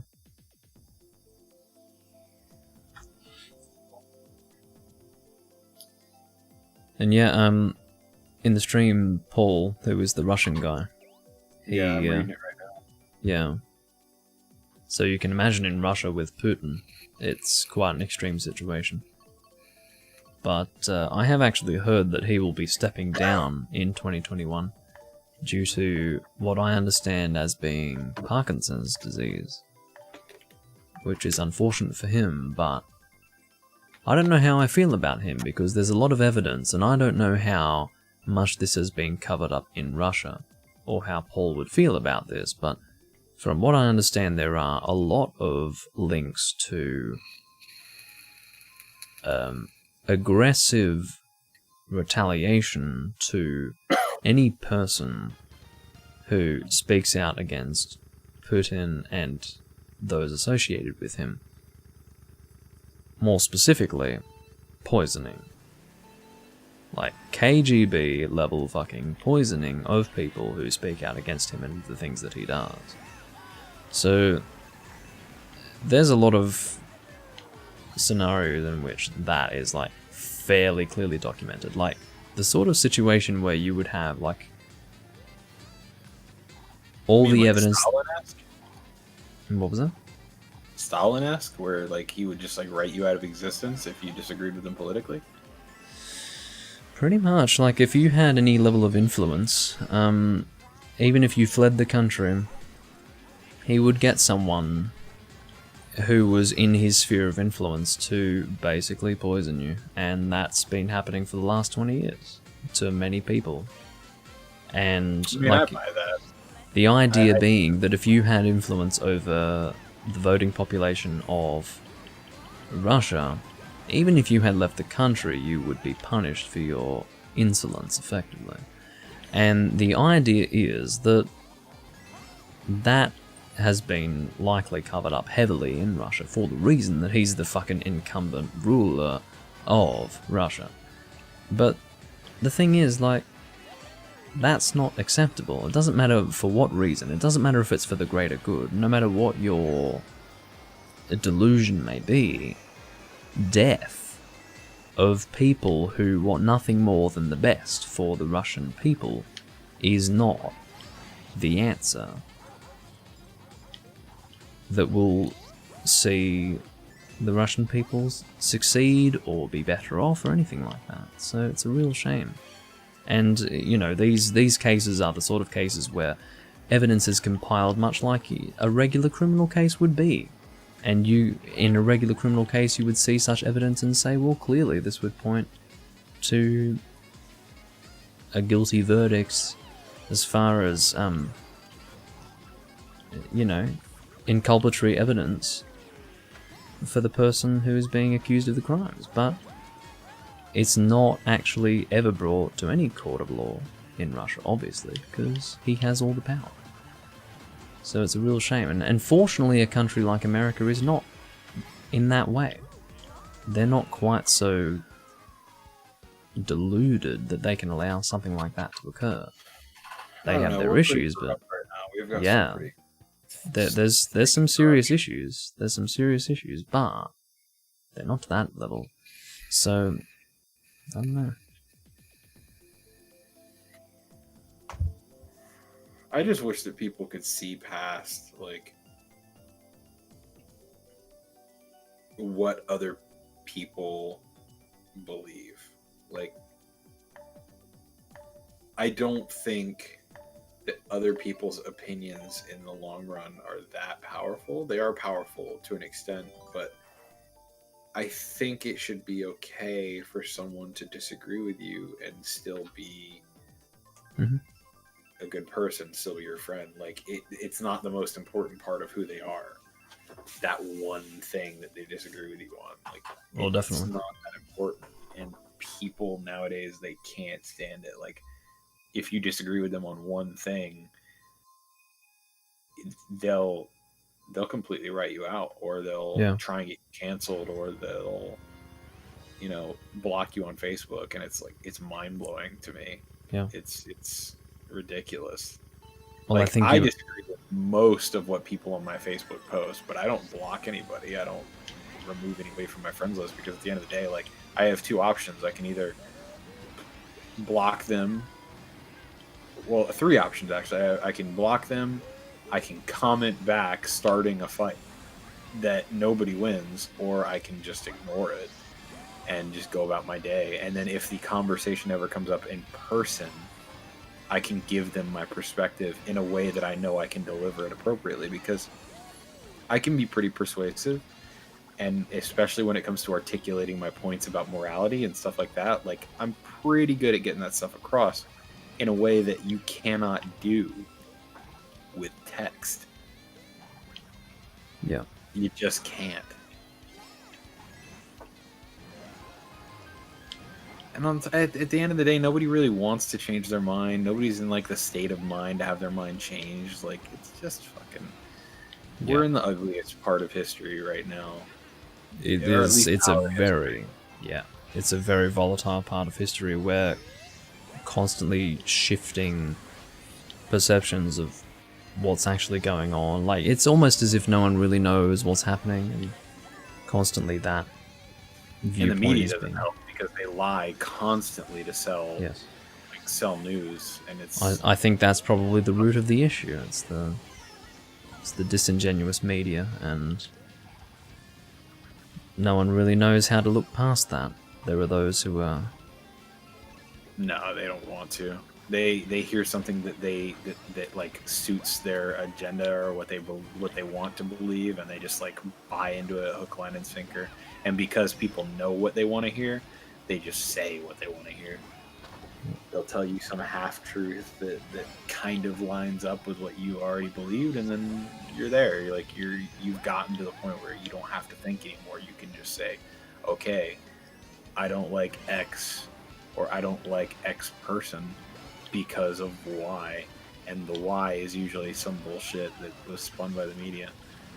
There's so many just flat out lies that you can just look at. Like, you can look at a statistic or something like that online and see like, oh wow, that's a grossly misused statistic or something like that. It's wild, and you see it all the time. It's a bleak world that we live in, and I think it's hard to know, like, if the world would be better off if we all knew how bleak the world really was, given how misguided it was. But I think the world would be better off without internet, and I think that the world would be better off if people would just acknowledge that other people are people and are allowed to have, they're more than that one opinion. Period. Like, that's all. Yes. That's all it really takes. Well, that's been a huge part of my personal process of maturing as a person. Like, I didn't necessarily have a period of time where I decided that a person's opinion was who they were, but like, a massive epiphany for me was realizing that people, the opinions that they have, do not dictate who they are. And where that came from was the realization that you could sit down and have a conversation with a person who had some seriously fucked up opinions. And I guess where this came from was because where it came from was like all the different people that I used to associate with on the internet. At the end of the day, you can make a connection with people on a human level who have really, really fucked up opinions, and that's not to say that those opinions are right or that those people are justified in those opinions, even if they're seriously fucked up. Like, I've had friends who are like on all levels of fucked up in the mental department, and like at some level you can relate to them, but that's not to say that everyone, like, it's fine to be at that level. But the point is, if you bring that level of understanding to the real world, where people can have different political views, like something like a different political perspective means nothing, because if you've got all your faculties together, if you have a certain degree of understanding of what it means to be, like, to have justice, if you have a certain understanding of the real world, we can see eye to eye from one human to another, and really there's no need for adversity between us. Like, we can see eye to eye as humans, and really there's no need for aggression, and there's no need for that. Like, and the way in which I seek that out is through non-aggression. Like, for example, as you say, like in your example that you mentioned, where if someone posts something on Facebook that you totally don't agree with, you don't incite argument by saying that's a load of bullshit or something like that. It's because there's absolutely no need for it. Of course people have different opinions in the world, and even if you think they're totally misguided, there's absolutely no reason why you need to sit there and say, well, this is the reason why it's totally misguided, blah blah blah. That's their journey. Everyone has their journey in life. You also can't address it there. That's like not the place to address that as well. And you're never going to change their mind there. Yes. If you want to actually change someone's mind, you need to like sit down with them, person to person, and be like, look, this is what I think. This is why I think it. This is what you think, and I don't know why you think it, and I'd like to know why you think it, and hopefully you and I can come to find some middle ground here. And usually that happens. I had a friend who was, his name was Will. We're still friends, but for a while we weren't, and it was because during all of the riots and stuff like that, he was basically just like online, just saying all this incredibly racist shit towards white people, and I was like, and he's Asian, and I was just like, dude, you're being like super racist. And he was like, what are you talking about? And I was just like, dude, the stuff you're saying is like super racist, and you're like out here bashing racists. Like, you're sitting here saying how much you hate racism, and yet you're being more racist than I've ever seen any white person in my life towards white people. And he was just like, well, to be honest, I am kind of racist towards white people. And I was like, well, then you have no right to point a finger at anybody at all. And we got into a big argument about it, and we stopped being friends for a while because of it. Because I was just like, dude, the amount of hypocrisy that you're displaying right now is wild to me. Like I don't know how you could possibly be my friend when you have such negative opinions about people who look like me. And then I realized it was just like, oh yeah, that's right. It's not the most important part of who he is, and it doesn't dictate his day to day. So even now, even though I know he's still incredibly racist towards white people, he doesn't treat me different, so I don't really care. And maybe that's wrong. But it's not. But I think really, I think it's more complicated than that. I think it's we can always relate to people, no matter. There's a certain part of everyone that can relate to another person. And I think that's what I always search for. I don't know if it's because as I grew older, I became more optimistic in that regard when it came to my fellow human, but I just felt like, for example, like, if a straight up fucking disgusting Nazi started in front of me spewing his propaganda, started absolutely like preaching in front of me, I would not say to him, "You're a fucking disgusting human, shut your mouth." Even though I might feel that inside. Because at the end of the day, for some fucking reason, he's come to that opinion. And in my view, his journey has led him to that. And maybe he needs to at some point realize that that's wrong.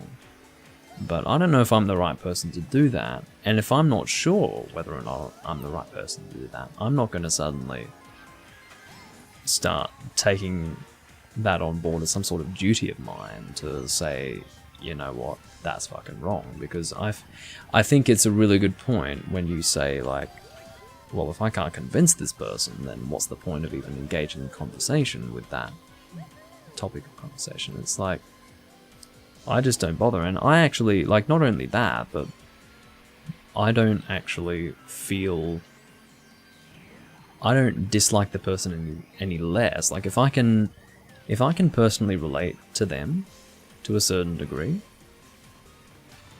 I will... Okay, if you feel a certain way about a person for a certain reason, but then they suddenly come out with some strange opinion, I'm not going to feel less about that person for that reason, because I will focus on what I could relate to them with, and then accept the fact that with this specific topic, they have a very bizarre opinion. You know, it's separate to who they are. Yeah, that, it's almost completely disconnected. Yeah, it's just, we all, and the reason why I can comfortably do that is because I understand that we all have very varied opinions on certain things. Like, you can completely see eye to eye on certain subjects with some people, and then with other subjects, it's like, what the fuck are you talking about? I always feel that way with certain people, and I came to see that really, there's no reason to make some sort of evaluation on a person based on that, because human interactions, and in fact the human personality, is more complicated than one opinion. One opinion does not define a person. So... Not even remotely. No. So I'm very comfortable, well, perhaps not comfortable, but I'm happy to not go there on certain subjects with people, because I am at peace with the fact that they have a completely different opinion to my opinion, and I'm not going to talk to them about that, because there are definitely certain things that you don't want to touch.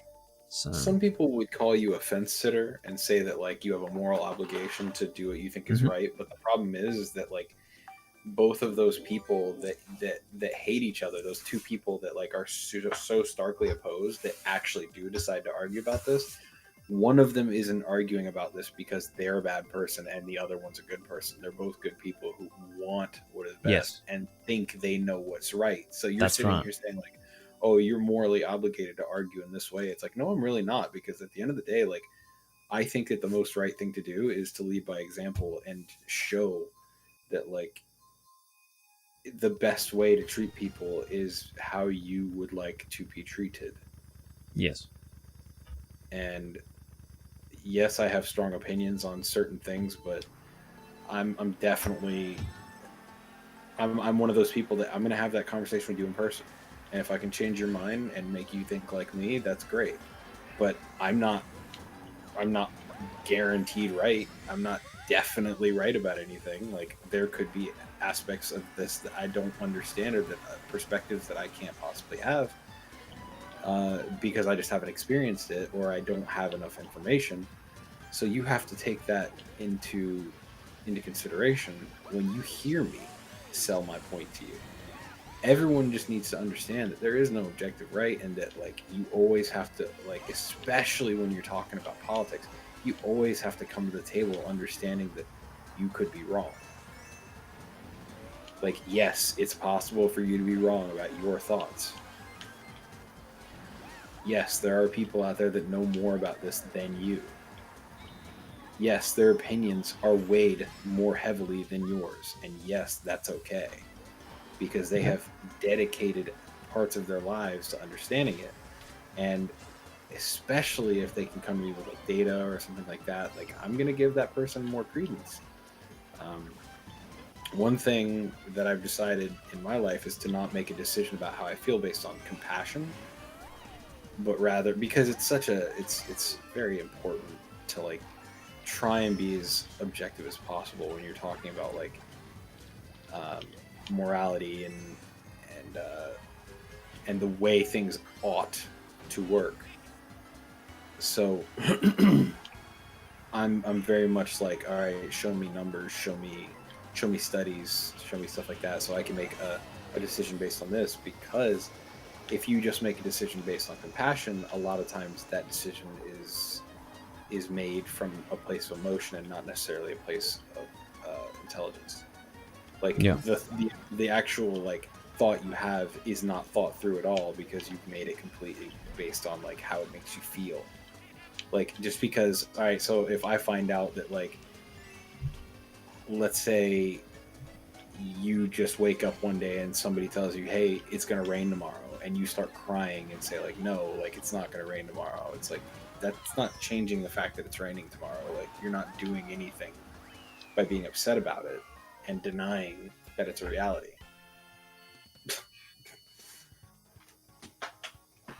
Hmm. So I try and make decisions in that way if I can. But I'm sure that I have, because you cannot iron out all of your bias. No. It just can't be done. And people want to sit on a high horse and act like they have and can iron out their bias. And, oh, I look at things with zero bias. I'm super impartial. It's like, you're really not. You're not. Every single thought you have is put in your head by somebody smarter than you. I honestly think that those people who would say such a thing do not even, for a moment, think in those terms. They probably only think in those terms when you accuse them of not thinking that way. I think they're very visceral. I think the people that you and I would disagree with are very visceral people who act on almost knee-jerk reactions to whatever they see, and there's not much thought that goes into it, because surely any person who put thought into anything would realize that, well, for example, if they had an opinion that was very biased, they would realize, oh shit, like actually, I have a certain bias in this regard, and they would realize that that would be, and that would counteract their argument almost inherently. But I think I that think, there's a lot of Dunning-Kruger going on. Where like, do you know what that is? no. All right, so the idea behind Dunning-Kruger is it's a concept that is basically, you can only know what you know. Yes. You can't know more than you know until you know it. and it's interesting because like just take the idea of like a guy who goes up and he sings karaoke and he thinks that he's fucking killing it, but he's actually like crazy bombing. But you can't convince him that he didn't do a great job. And it's a certain lack of awareness, and everybody has it to some extent. Like, Yeah. I'm sure I have it in areas of my life. I try and be aware of it if I can, but like I said, like you cannot be aware of everything you are not seeing. Well, this is the thing. I mean, you've given it a name, and it's not that you specifically gave it a name, but you know of a name to describe it. But that is literally how people are. They can only make an assessment. Like, it's not just...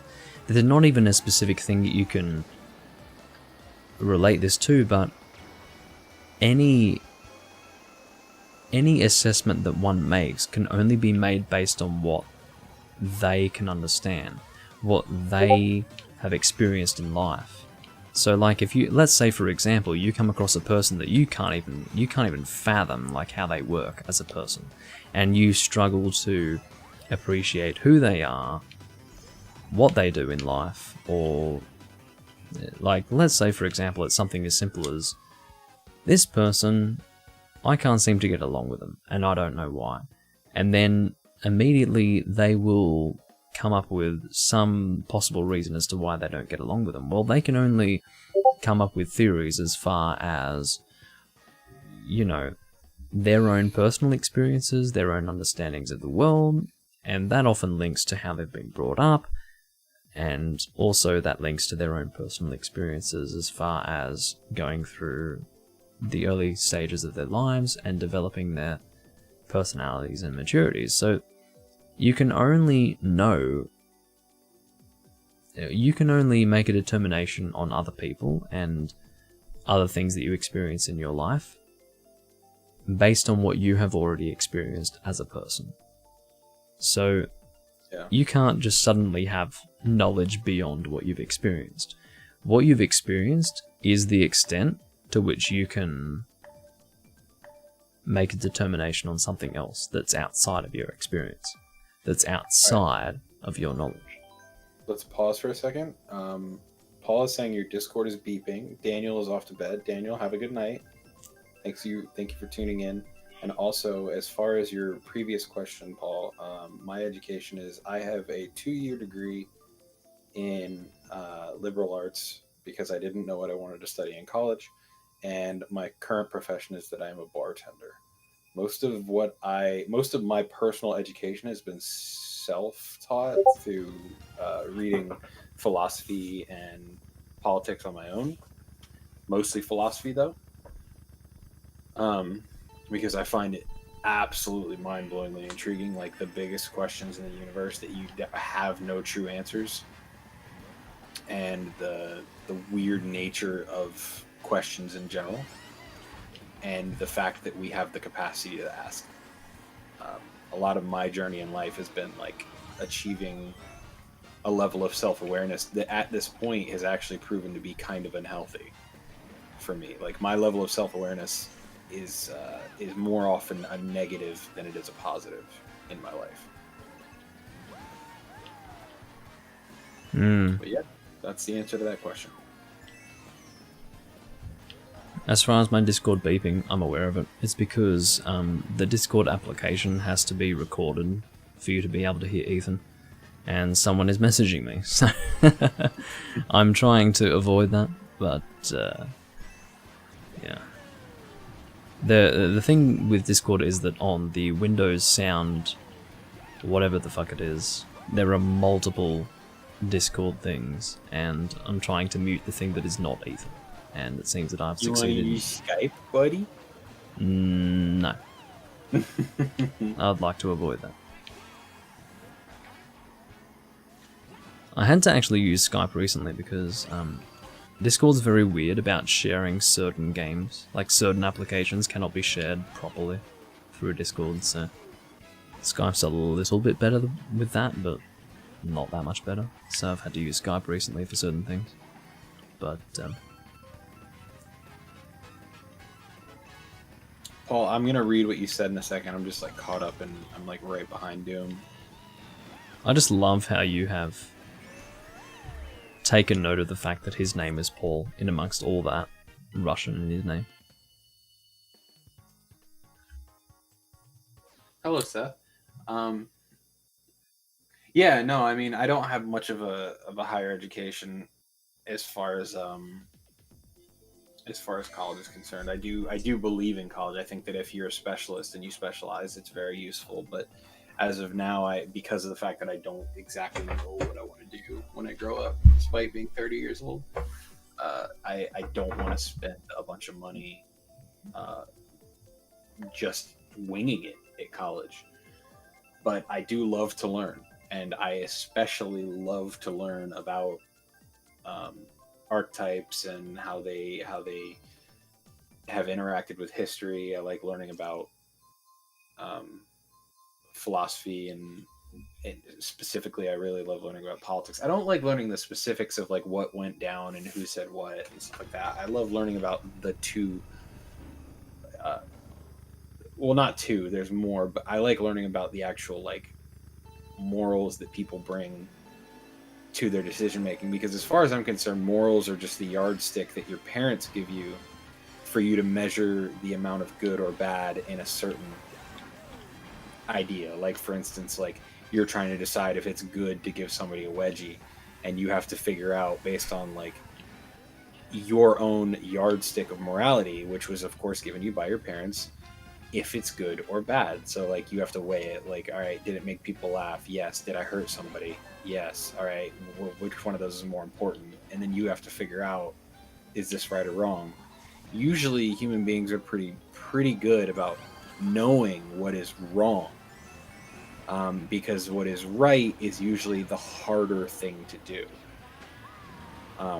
It's usually not super complicated, but it's a hard thing to do the right thing because it is harder than doing the wrong thing. Usually the wrong thing is the easy choice, but it's, again, there's no objectivity to it, so it's very, very difficult to get anybody to see eye to eye on anything, especially humans, because we're all very like our opinions become pillars of who we are. Like a big part of like, I am X person and I think X, and that opinion becomes an actual like a keystone for you to identify yourself.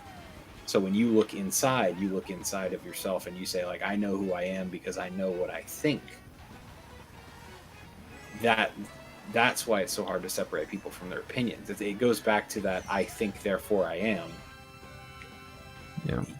You are who you are to yourself because of what you think. But just because you think it doesn't mean that it's true. Doesn't mean that it's right.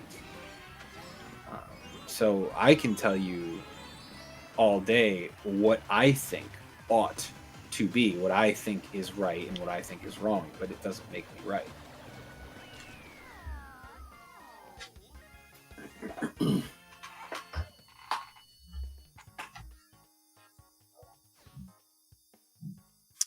But I do take issue with Sleazy Wheel's description of our conversation as being woke, because I think that has been taken over, like that very word has been taken over by a majority of people who've turned that into a very extreme leaning argument, almost politically at this point. Yeah, so, but to be honest with you, the conversation is a little like higher. it's a little woke.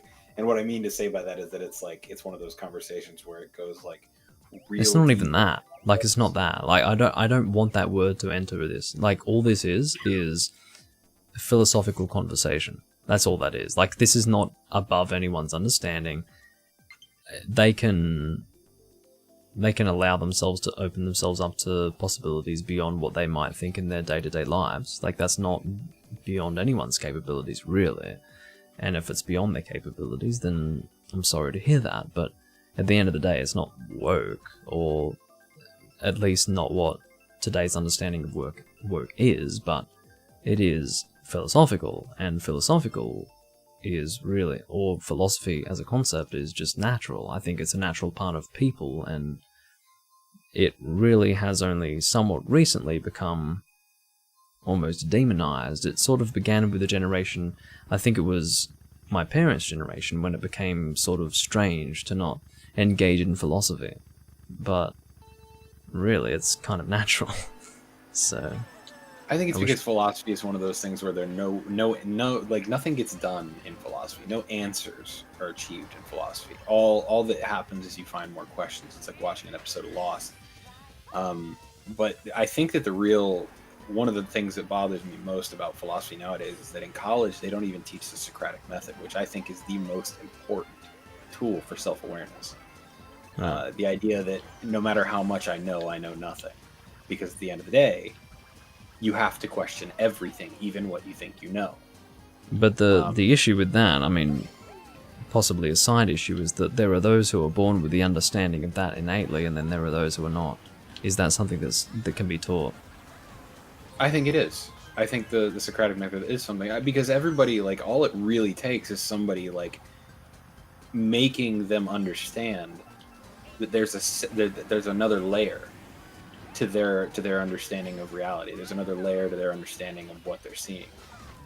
It's like giving somebody colorblind glasses. It's one of those things that's like, because here's the thing. Right now, where I am in life, I have a certain level of awareness and a certain level of understanding of what I see. And soon, who knows, it may be tomorrow, it may be the next day, it may be in 2 years, I'm going to wake up again one day, and my level of awareness will have widened, and I will see more of that picture.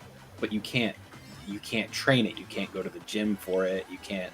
The only thing you can do is keep putting your brain in these scenarios where it's uncomfortable, and challenging yourself by asking questions that you don't really know how to answer yourself. Yeah. And the more you do that, the more you tell yourself, no matter what I think, I could be wrong, even if it seems obvious. The more you learn how to see beyond what you see. Yeah, we knew you were joking, by the way. So yeah, I'm sure he knew you were joking too. It was probably just him firing back, because woke actually is, especially in America, woke is like a huge. Yeah, it's a movement.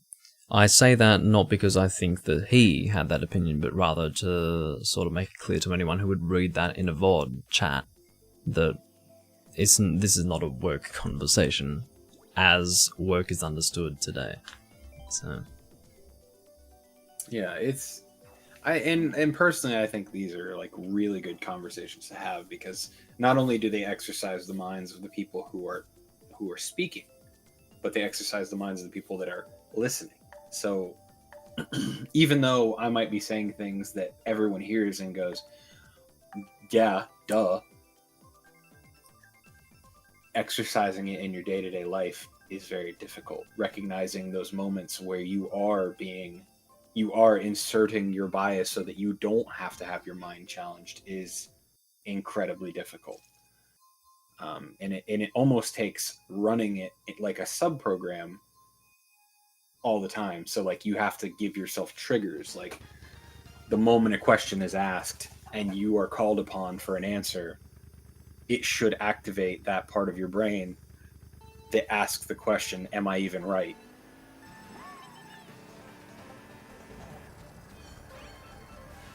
So, like with me in particular, I'm very frequently like asking myself. I mean, I have strong opinions, and I'm not going to share any of them here. But yeah. What I'll say is this: I am always asking myself, "Am I not seeing the whole picture? Am I on the wrong side of this discussion?" But that's why, for the most part, I try really hard to make sure that whatever side that I take is the side that has proven to me with some kind of study or data or the best evidence that I can find for this is what is doing the most good for the most people. Which is all you can do, which is great. And I mean, I've said this time and time again, and I suppose one thing that needs to be said is that a lot of the conversations that Ethan and I are having right now are based on, well, not entirely, but part of it is based on previous discussions that we've had together. But let me say that I've said time and time again that in regards to Ethan, he's got it more figured out than a lot of people, and certainly in terms of self-awareness, he's got it figured out. But certainly, when it comes to what he's just described, in terms of being able to question oneself and also ensure that the opinions that they come to are based on evidence that can be supported, and not something as simple as this is like what I first heard and this is what I'm going to stick with. A lot of people can't say that for their own opinions. I think, and for me personally, I think that Ethan's definitely got it figured out more than a lot of people do. That's not to say that he's got it 100% figured out, because no one's got it 100% figured out, but definitely he's in a better position than a lot of people, so I really do. Well, thank you for that compliment. It's very kind of you. I love listening to all of your opinions, Ethan, because I know that they come from a place of understanding that you're not necessarily the bearer of all answers. You don't know the 100% truth, but it's you formulate your opinions based on reasonable evidence, and any sensible person would. If I give you an opinion, I can show you the work on how I got to it. I can show you my math. And there are a lot of people out there that if you ask an opinion and you ask them to show their work, like they'll have some opinion on morality and they'll be strongly like in favor of like whatever it is what they think is right in their mind. But if you ask them to show their work, they can't. It's because they didn't come to that conclusion themselves. They were told that.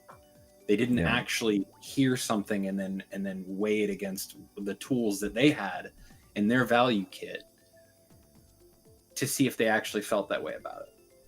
So it's a matter of just trying to be as consistent as possible, because the more you practice consistency in your morality, the more you are able to really narrow down what you do and do not believe.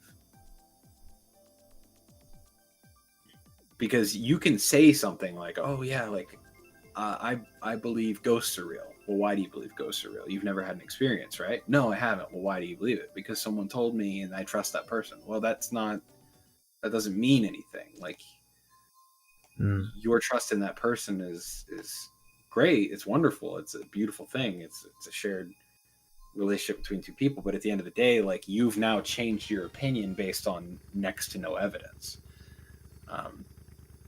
And it's that testimony doesn't mean anything to anyone but you. So when you come to me and you tell me ghosts are real and I'll fight you on whether or not it's true, it's one of those things where it just doesn't, you gotta, man, it's hard to explain. I didn't think I'd actually have trouble articulating this. Let me back up a little bit. It's not a major issue for the reason that I think that you've made it clear what you're trying to get across, but then you just need to articulate the rest of it. But I think we can pick up the pieces. You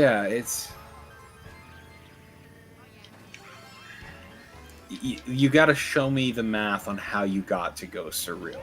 You can't just take someone's word for something and then add it to your personal lexicon of opinions. Yeah. And then argue it as fact. Like, you have to show me the math. And this is typically, Ghosts is not a good example, but it's hard to come up with one for morality, because the moment you pick one for morality, someone will make a judgment call on what you actually believe, whether or not it's true. So if I were to pick one about morality, some object of morality, like, all right, this one's a good one, like killing. Is killing wrong? Someone, like most people would say, yeah, killing is wrong. And then I mean, I would even tend to agree with that. Like, yeah, killing is wrong. It's meant to be like for sure a last resort in like self-defense. Maybe you're taking out like a murderer, etc., etc. But if someone were to argue either side of that, if they can't show you their math on why they think it's wrong, should their opinion have any weight, or are they just parroting someone that they heard say it because it sounded good? And that's what I mean when I say you can't make a decision on an opinion based on your compassion, because your compassion in this case would obviously tell you one of those two things is right. One of those two options is right, either killing or not killing. One of those two options is right based on compassion alone. But there are scenarios where it is and has to be permissible, like in the avenue of self-defense. So you have to really pull apart what you think about that, why you think it, and how you got to why you think it. And that's more or less what I was trying to get across. I just used a bad example with ghosts. I don't think it's a terrible example, because I think you made it very clear why you gave that example in particular, and I agree with why. But, yeah, for sure, I think everything you say is valid, and I don't really have anything to follow that with, to be honest, because it's 100% true, and yeah.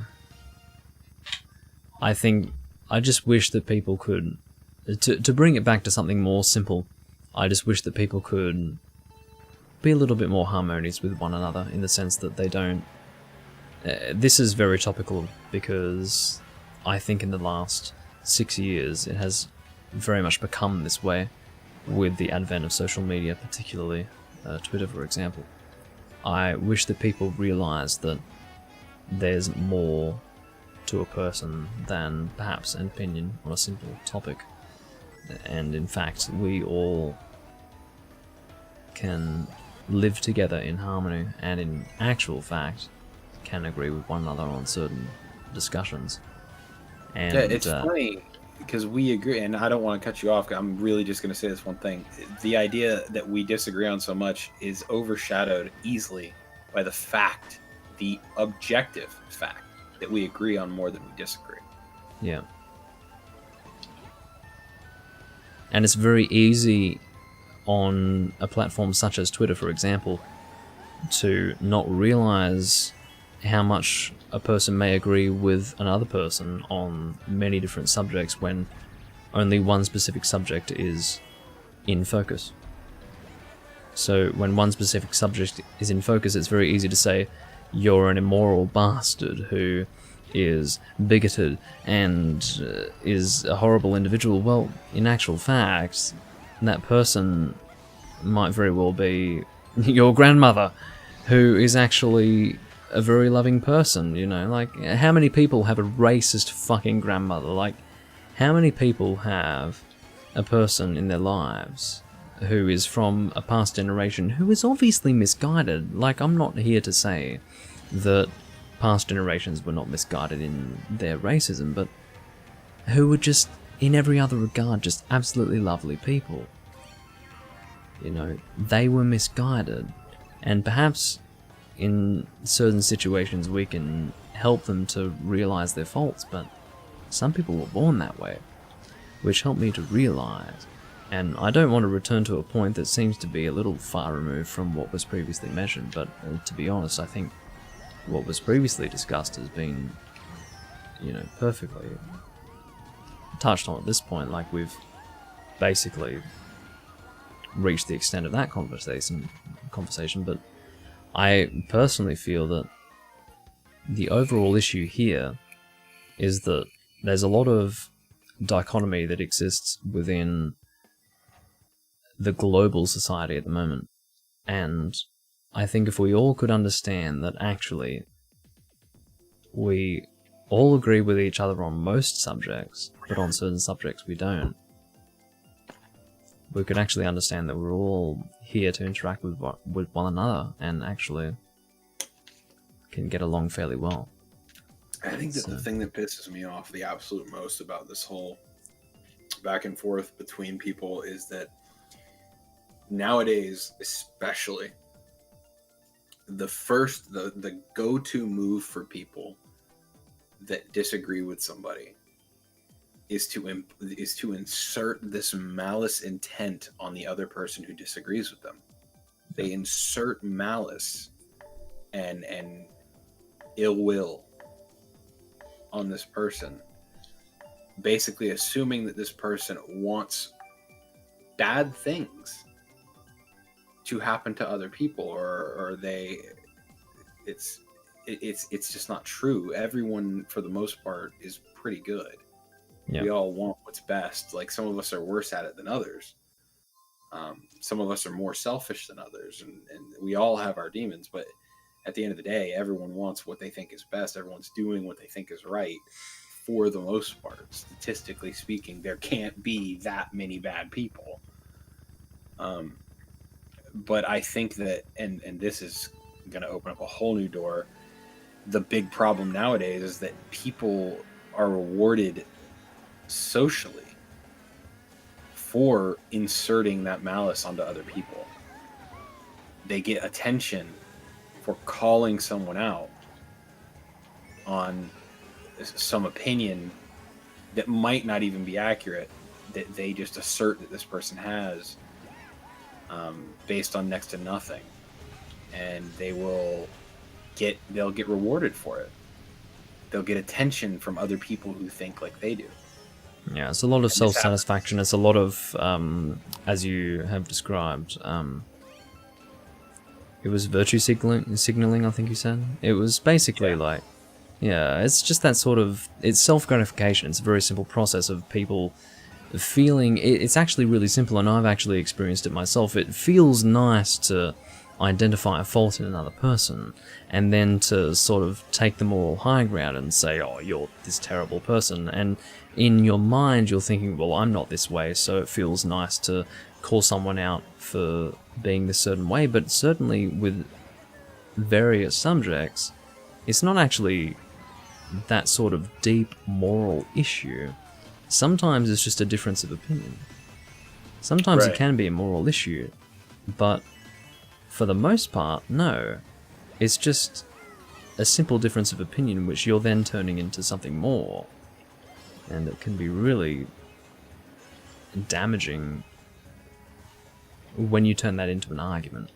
And definitely in situations like with you, where you've got friends involved, and it's really nasty. Yeah, I think virtue signaling is really kind of gross. It's the same energy that you see from somebody who helps a homeless person and then has to talk about it on Facebook. Yeah. And they don't see what they're doing. They don't see how gross what it is they just did was.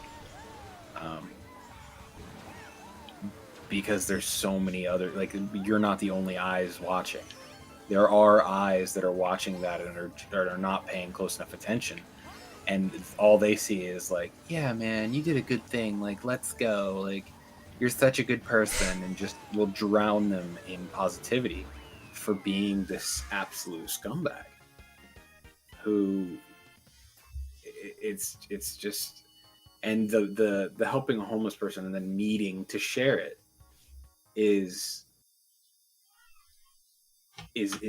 honestly the perfect example of it, because what you're doing is you have effectively just told me that the only reason you helped that person was for attention. I'm going to the bathroom. Stream is yours. All right. You effectively just helped that person for attention, and it's just kind of gross. Hopefully nobody here does that. I doubt that they do, but because I think nowadays it's far less common because people are becoming aware of it. But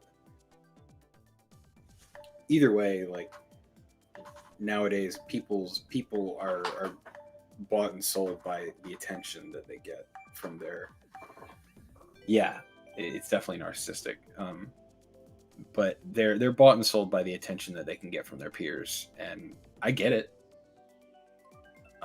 I don't think that human beings as a species are equipped to communicate in the way that we have taught ourselves to communicate through social media. I don't think that we are equipped for that.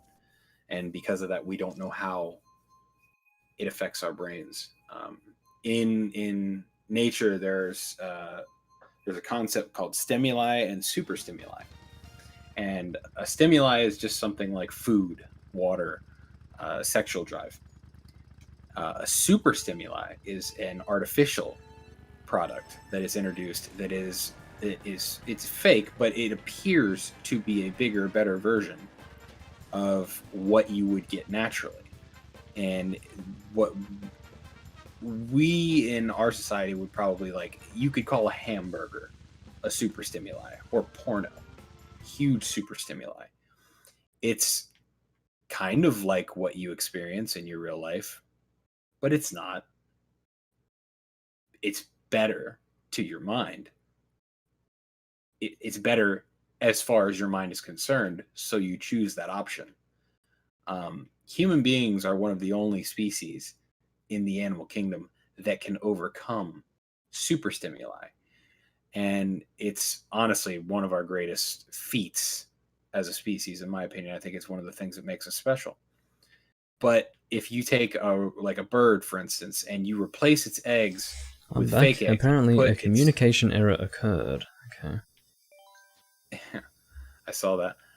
If you take its eggs and you put it in an adjacent, and you put their eggs in an adjacent nest directly next to their own, and then you put bigger, more colorful versions of their eggs in their original nest, they will sit on the fake eggs and let their original eggs die, because it's a superstimuli. They have no means of combating their choice for going for that superstimuli. They lack the awareness.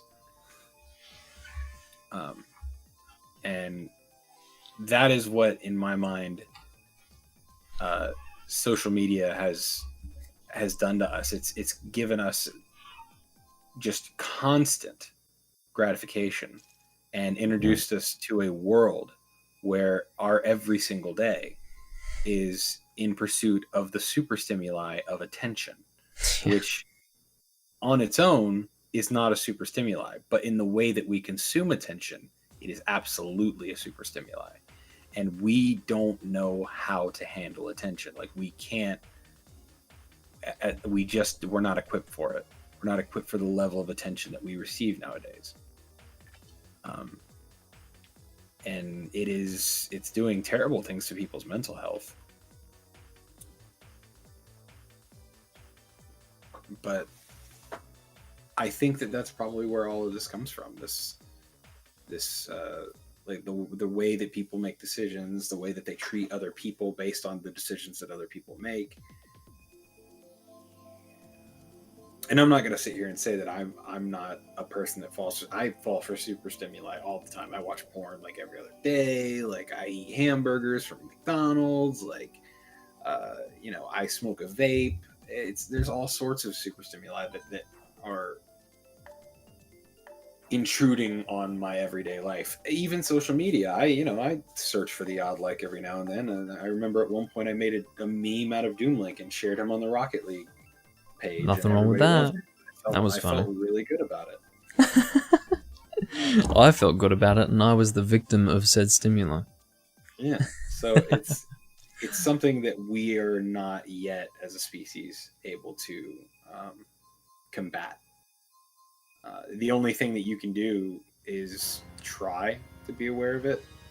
And there's a lot of people out there like that. Most of these people are famous people. Like, people who are famous really understand how attention is intoxicating and very damaging. Which is why, despite being incredibly famous, they hide their lives from the public. Because attention is not always a net positive. And I think that that's really crazy, that the people that have the most of it want it the least. And that should tell you something about how damaging it can be. It's like an alcohol addiction. And I think that it's funny because I like to roast some of my coworkers. I work with a lot of like beautiful women because I'm a bartender and I work with cocktails.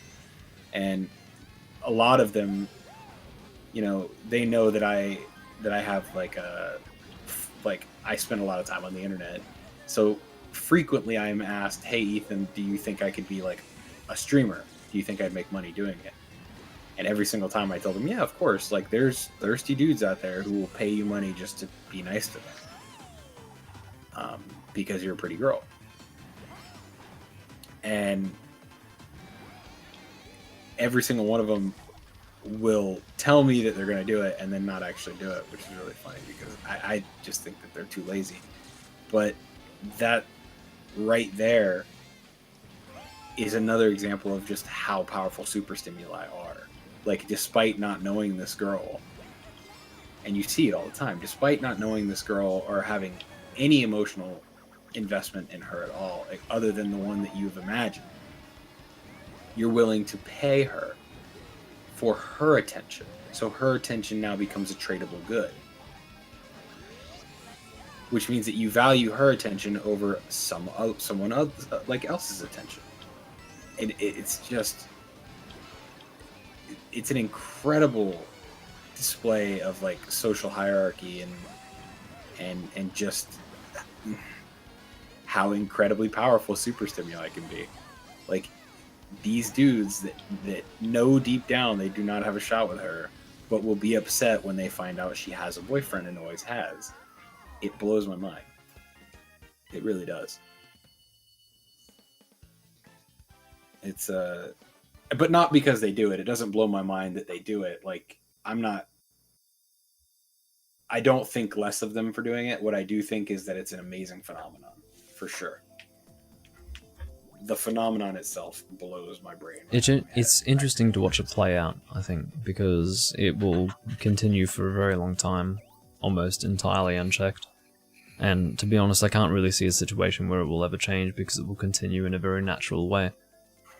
But, yeah. Well, I have faith in human beings to be able to eventually understand and control it.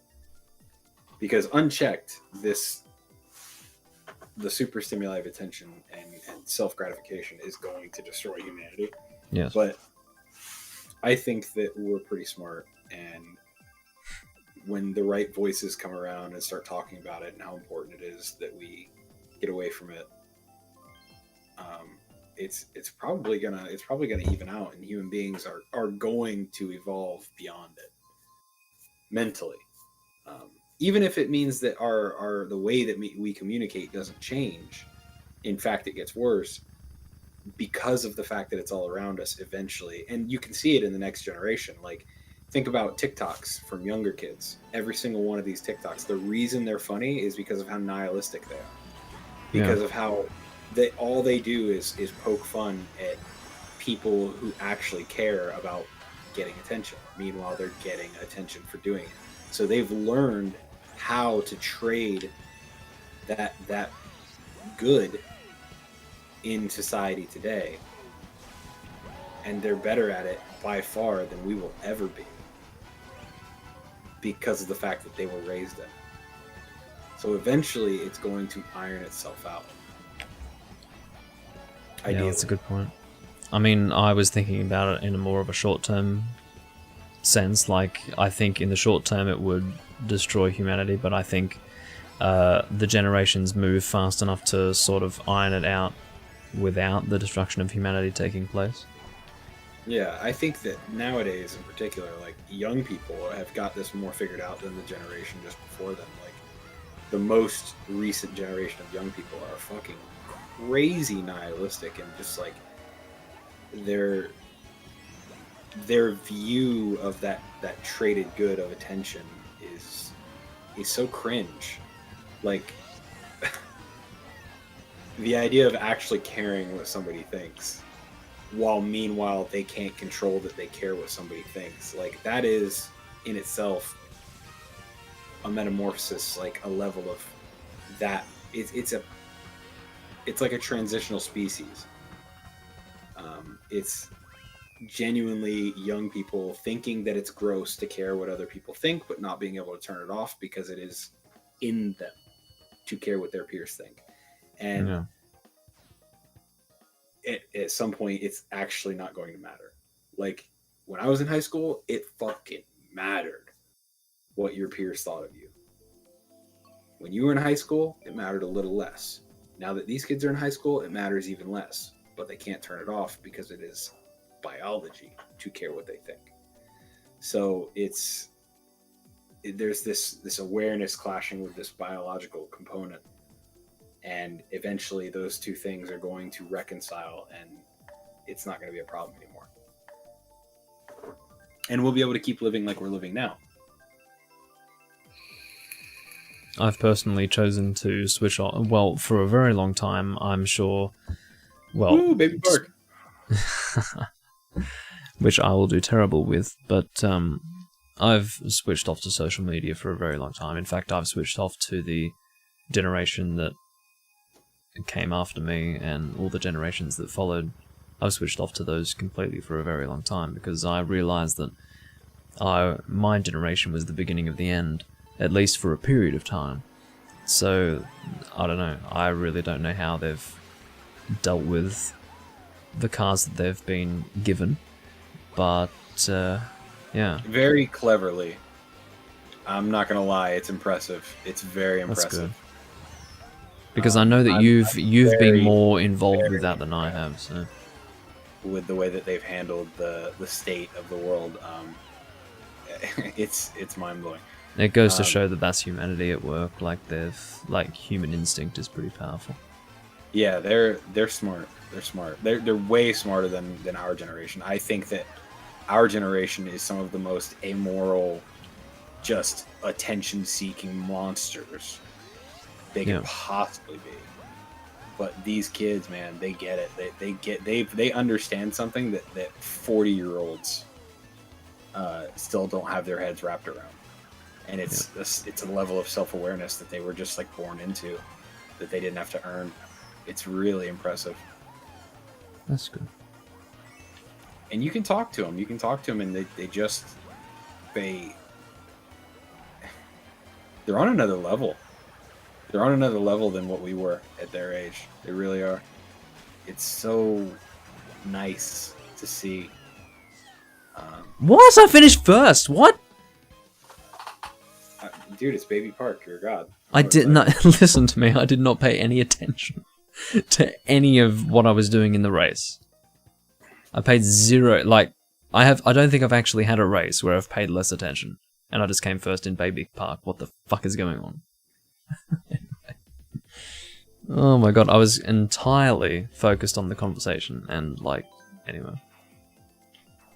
I won't complain. I'll take my win. I'm getting carried away. Like I keep taking one topic to another topic. But that's fine. To cap that off, seriously, man. Like these young kids, TikTok is really where I had my eyes open. Like there's Fucking some really TikTok. cringy shit on TikTok, but the meme compilations on TikTok are where I figured out that like these kids have some shit figured out that the people of my generation at my age still don't have figured out.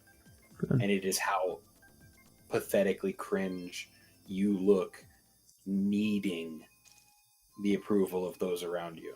Good.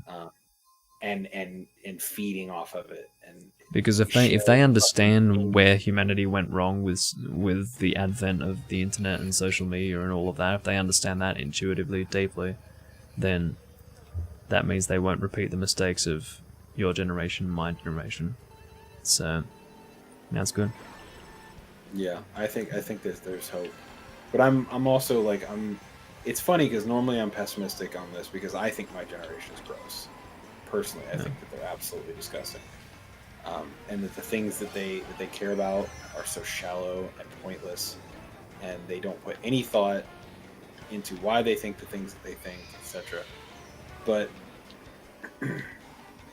on the other hand, I see real hope for the future in these younger kids, man. They're so mature, so young. They're so mature. Like, I would say some of them. I've met 17-year-olds more mature than I am now. like handling things better than I handle them now, and that just blows my mind.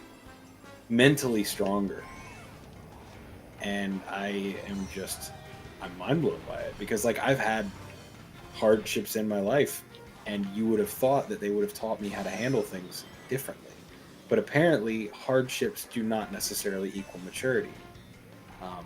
I guess it's just environment, it's exposure. You know, it's fucking wild, dude. It's wild. And obviously there's examples of extreme lack of maturity in this younger generation too, but I'd say for the most part they're gonna have some shit figured out, man. And they're definitely trying to do what's right by everybody. Like they really want what's right. Well, they certainly need to with the fucking future they've been handed. Yeah, there's not much to work with. The future they've been handed is more bleak than anything, I think, in many centuries. Well, perhaps not many centuries, but many generations at least, because it's been pretty pathetic. Well, I suppose many centuries in the sense that this is unprecedented as far as the way in which... Oh, wow. Just got a bomb on the fucking finish line. But didn't affect my score. But, I think definitely the situation with humanity is unprecedented insofar as how people are interacting with one another, as we've talked about so far. And definitely this new generation is the beginning of being born into it and adapting to it. And I think it's actually by design. It's incredible. But it seems that by design, they are being born to further humanity, in the sense that the way that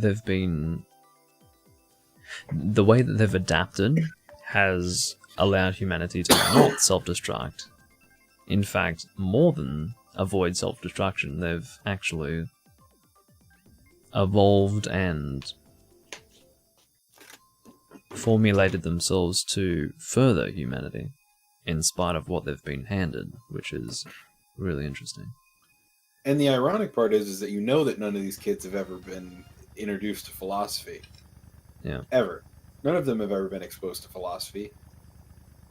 But by their actions alone, they are like participating in a giant philosophical experiment.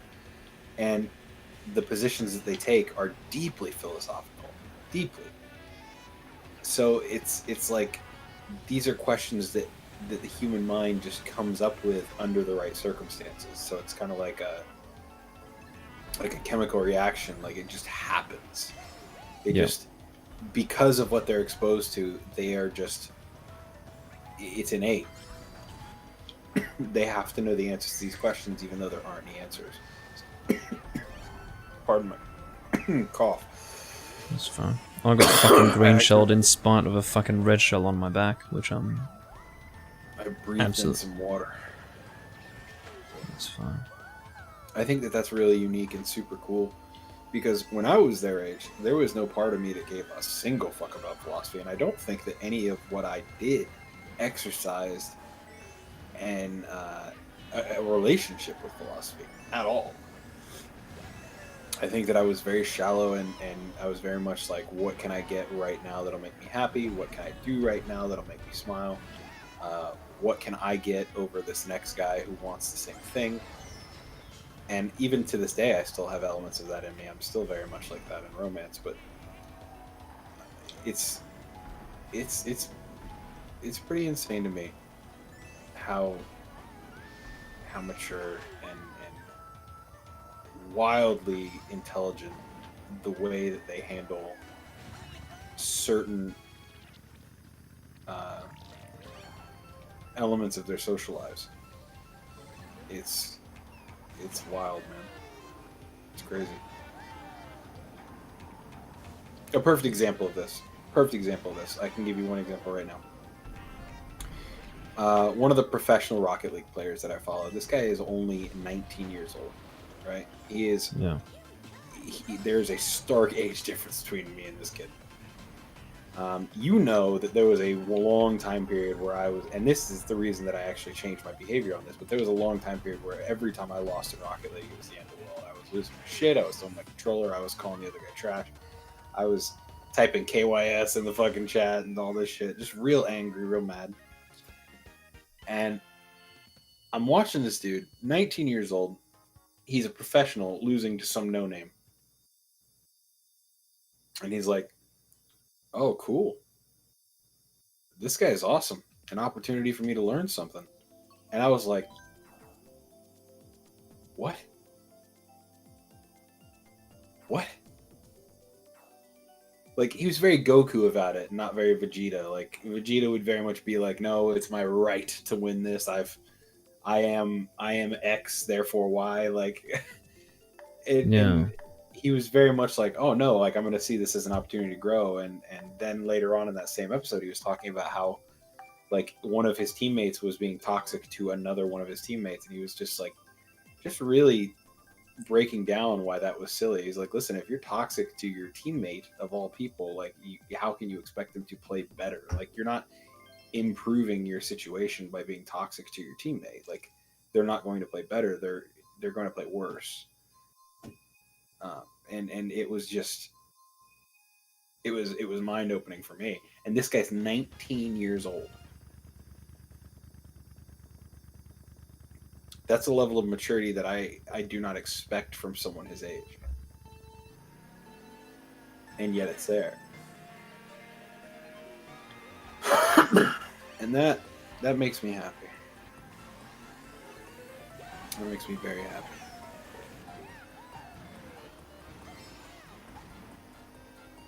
I feel good about it. Well, you're also really mature for your age too. Like you're one of those examples that I can use to show, like, look at how mature this young man is. The way that you view the world is very, very unique. I still remember that conversation we had where you told me like the night before, you were like, hey, there's something I want to talk to you about. It's nothing that you need to rush to, but like, and then when we finally talked about it, you were just like, hey, I've realized this about myself. I'd like to change it. I'm going to start working on improving it.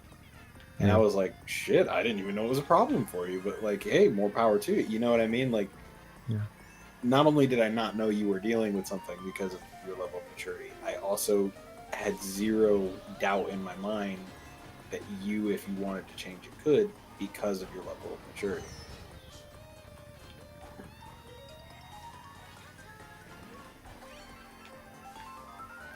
Yeah, I feel that if people are like that nowadays, it does give me confidence in the future, because I think one of the major themes of today is, what are we leaving to our future generations? Well, from what you have observed, and I certainly can't observe this because I've closed myself off, possibly not for a good reason, because I just gave up, but you paid attention, and I think that based on that, there is every reason to suggest that, in actual fact, whatever we're leaving with them, and I'm not saying that we should leave them with shit, but they'll handle it. Oh, which is good, and I'm happy to hear that. And that, boys and girls, is why they are never going to abandon the traditional Zelda format. Oh, here we go. It is always going to be around. Bringing it home. Well, how long has it been? It's only taken about 4 hours to bring it back to that subject, but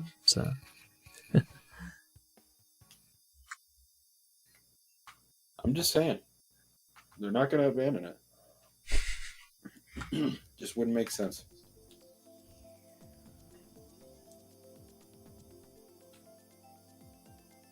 Yeah, right, Paul? He's like crazy mature for his age. It's insane.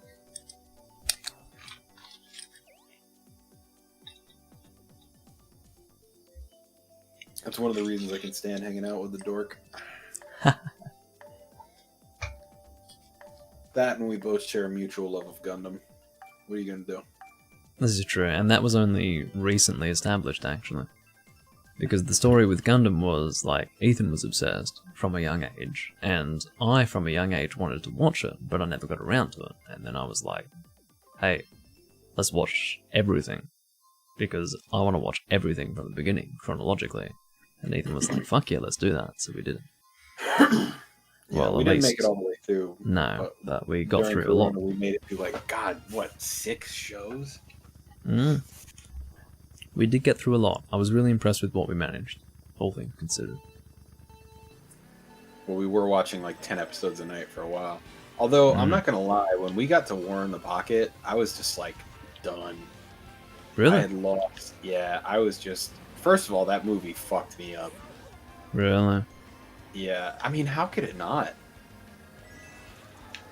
I... Because from the beginning, you know what's going to happen. You see it all coming. Yeah. And it's just not something... It's not a subject I wanted tackled. I understand that. For me, I have a certain... I think it comes... I certainly understand why you have an issue with it. But for me, and let me make it clear for anyone watching, like, it's not super uncomfortable, but it's when you're actually sitting there watching a show of it, you want entertainment, you want enjoyment. It's sad, you know, it's not comfortable, it leaves you with a bad taste in your mouth. But at the end of the day, like, I think part of me was able to desensitize myself to it before it happened, because I could see it coming, and I don't know. Yeah, I knew it was coming too, but couldn't. I don't know.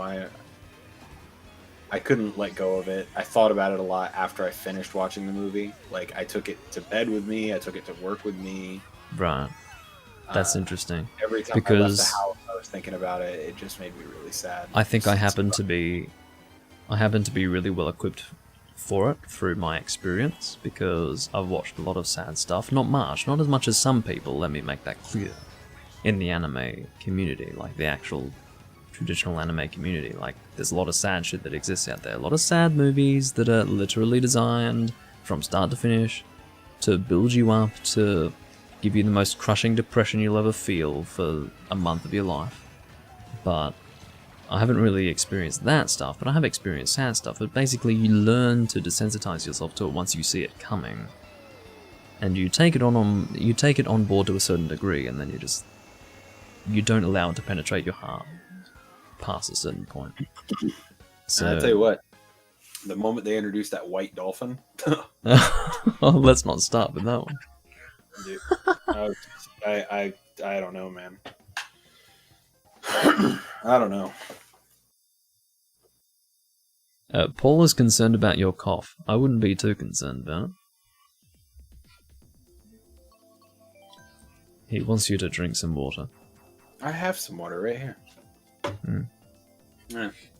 The cough is honestly because I'm vaping too much, and on top of that, I breathed in water. Yeah, so, but I think that's the main issue. Yeah.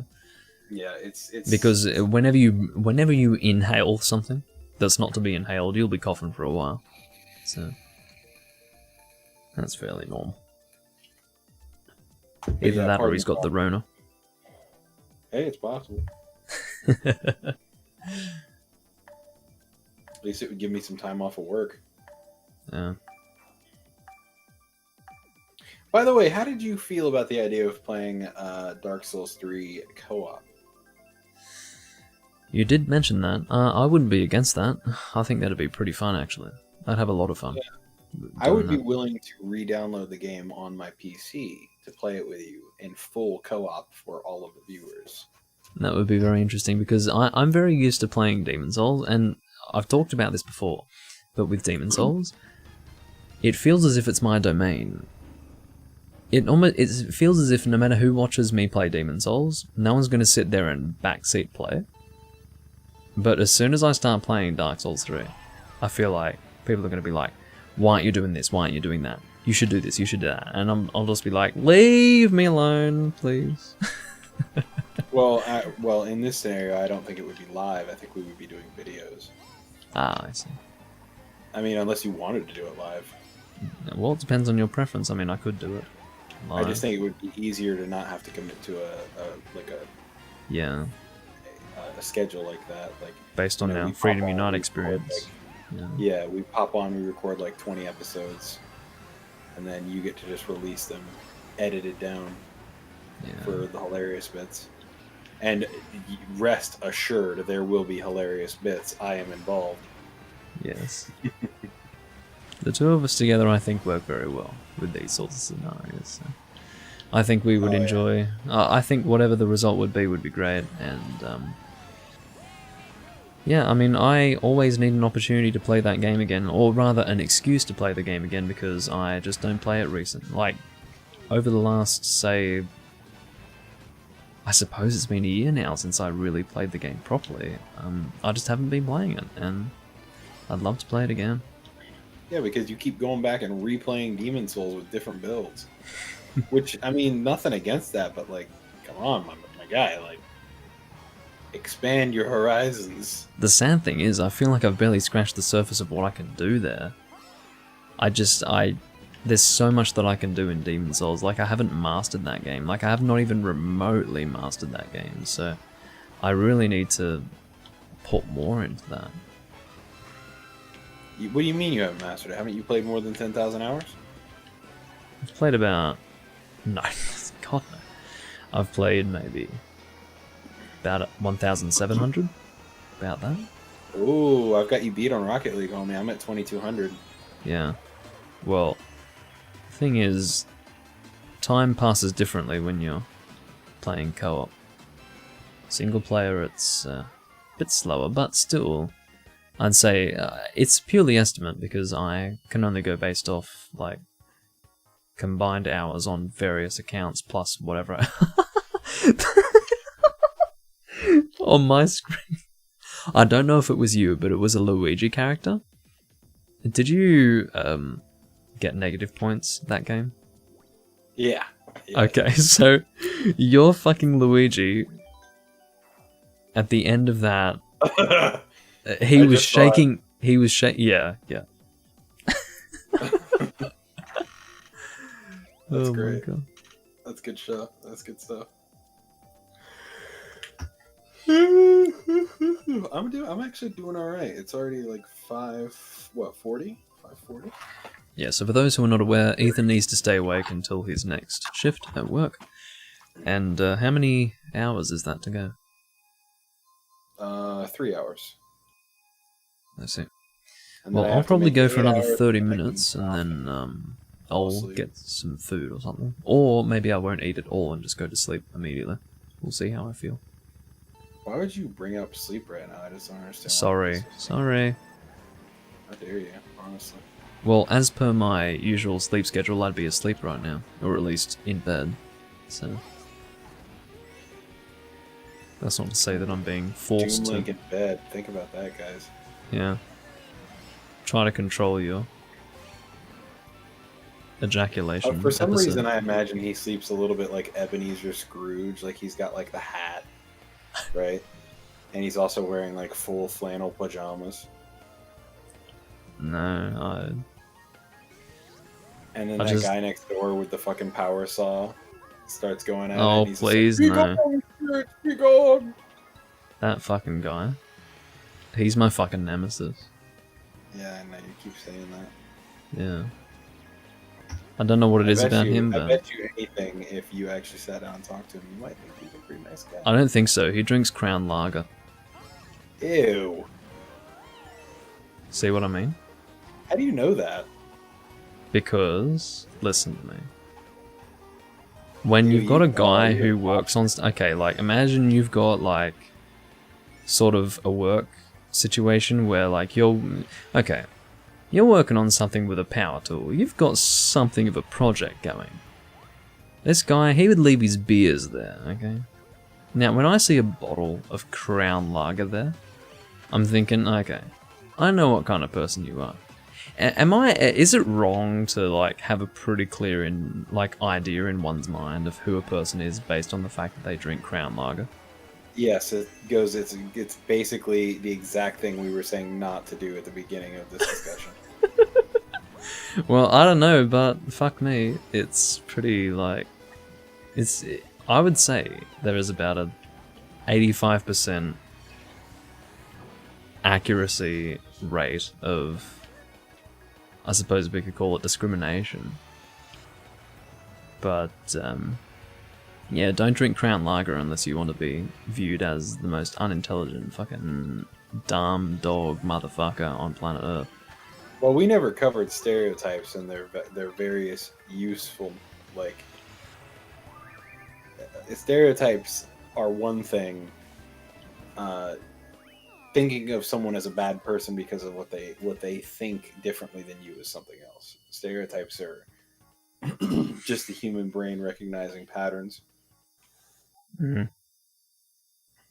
So if the stereotype of a guy who drinks Crown Lager as being a shithead, who's not very well, it's not so much that. It's not a shithead. It's just that I suppose it's being simple-minded would be the term. I mean, they might be like really nice people, but if that's the stereotype and that's a pattern that your brain has picked up on and many other people's brains have picked up on, it doesn't necessarily mean it's not true. It just means it's a statistical likelihood. It doesn't mean it is true. It just means it's a statistical likelihood. Absolutely. I could not say statistically right there for some reason. It was just not coming out. That's fine. But you're definitely right about that. But what I've also come to realize is that stereotypes do have a basis in reality. However harmful that might be to admit. But stereotypes are really harmful to individuals, but it's a shortcut for your brain. Like, it's because the whole reason that the pattern recognition is so powerful in the human mind is because we create shortcuts in order to understand big things in small chunks. And sometimes it can be useful. Like, for instance, if you're in a dark alley and you see a shady figure walking towards you, your pattern recognition would kick in and it would tell you all of these things. It would send you all sorts of warning signals saying, hey, this is a dangerous situation. Had you not had those stereotypes, those biases, those pattern recognition software running, you might be in a very dangerous situation with no clue. It's funny because my father is the sort of person that if you were to meet in that sort of situation, you would immediately think you were going to die. It's so funny. Like, he's got that look. I mean, he's got no hair. He's a bald man. And fortunately I haven't inherited his genes. But there's something about his look in an alley. Like, if you couldn't properly see him, you'd think like he was out to kill you or something. It's really interesting. But you know, very soft person. That's sweet. But it goes to show that we do have these shortcuts, and there is an appearance that can be attached to a certain stereotype or experience that is typical with those people or others' that experiences. Way. Yeah. Like, for instance, if you are walking down the street and on one side of the road you have a teacup piglet and on the other side you have a Bengal tiger, you're likely to choose the side of the teacup piglet. Meanwhile, that teacup piglet might be sporting a gun. You know, you don't know, like, and the tiger might be sedated. Like, you just don't have all the information. But your brain is telling you, hey, statistically speaking, based on the experience of many others and what you have experienced through these other people and the exposure that you've had to this is a dangerous situation. I'm going to take action accordingly. And that's smart. That's a smart thing to do. Yeah. Because I was hit the by an likelihood that extreme. you're going to get shot by a teacup piglet is very low. The likelihood that you get eaten by a Bengal tiger, very high. Can I just say that we've been... hold on. It's been 3 hours since I went live. I started at about... okay, 3 hours. I started at 5,000... Wait. So 5,260. I started at that number of points. I currently have 5,280. Okay. Why do you care about your points, bro? It's Mario Kart. I don't, but like, You it do, just goes to you show do. that I've It's like- been getting fucking raped. Clearly, like you have to get could raped. not handle Rocket League. You couldn't handle Rocket League. You shouldn't touch Rocket League. Well, just as well as I'm not that fucking emotionally invested, because I can tell you, like, I'm not that emotionally invested, but if I was, I'd be pretty fucking angry right now.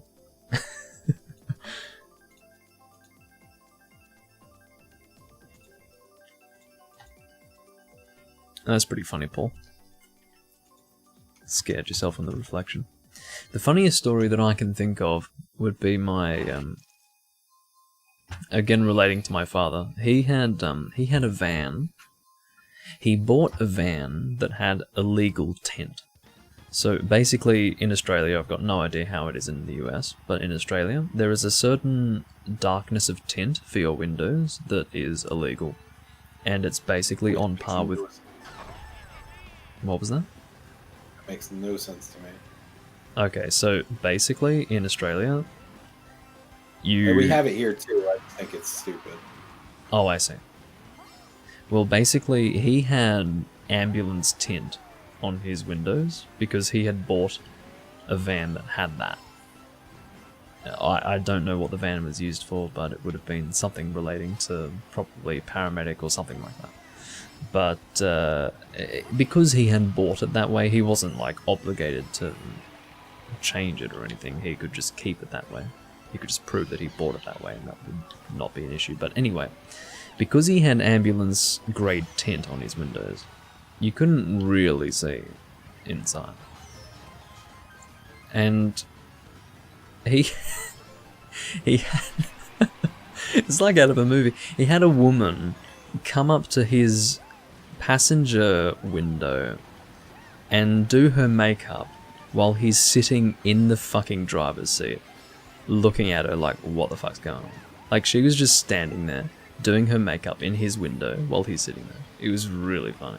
And she never knew, because he didn't want to freak her the fuck out.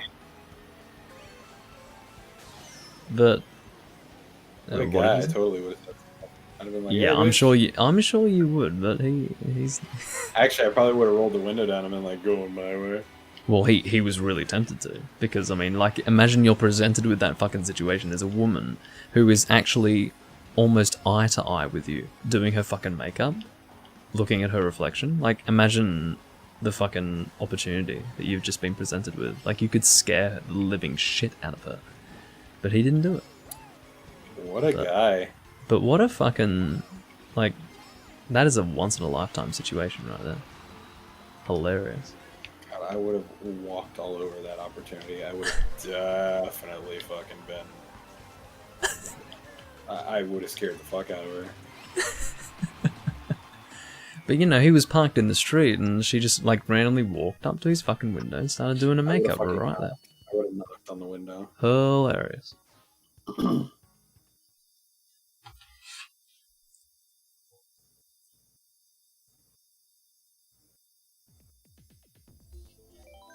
Uh-oh, Ribbon Road time. Let's do it. Come on. I would like to say, I'd like to say, everyone, that this is the longest that I've gotten Ethan to play this game without rage quitting. So, Well, that's because you got me talking about philosophy. And I become very docile when I talk about, when I talk like that. that's good. Yeah, I love talking about that stuff. I love discussing philosophy. It's one of my favorite topics.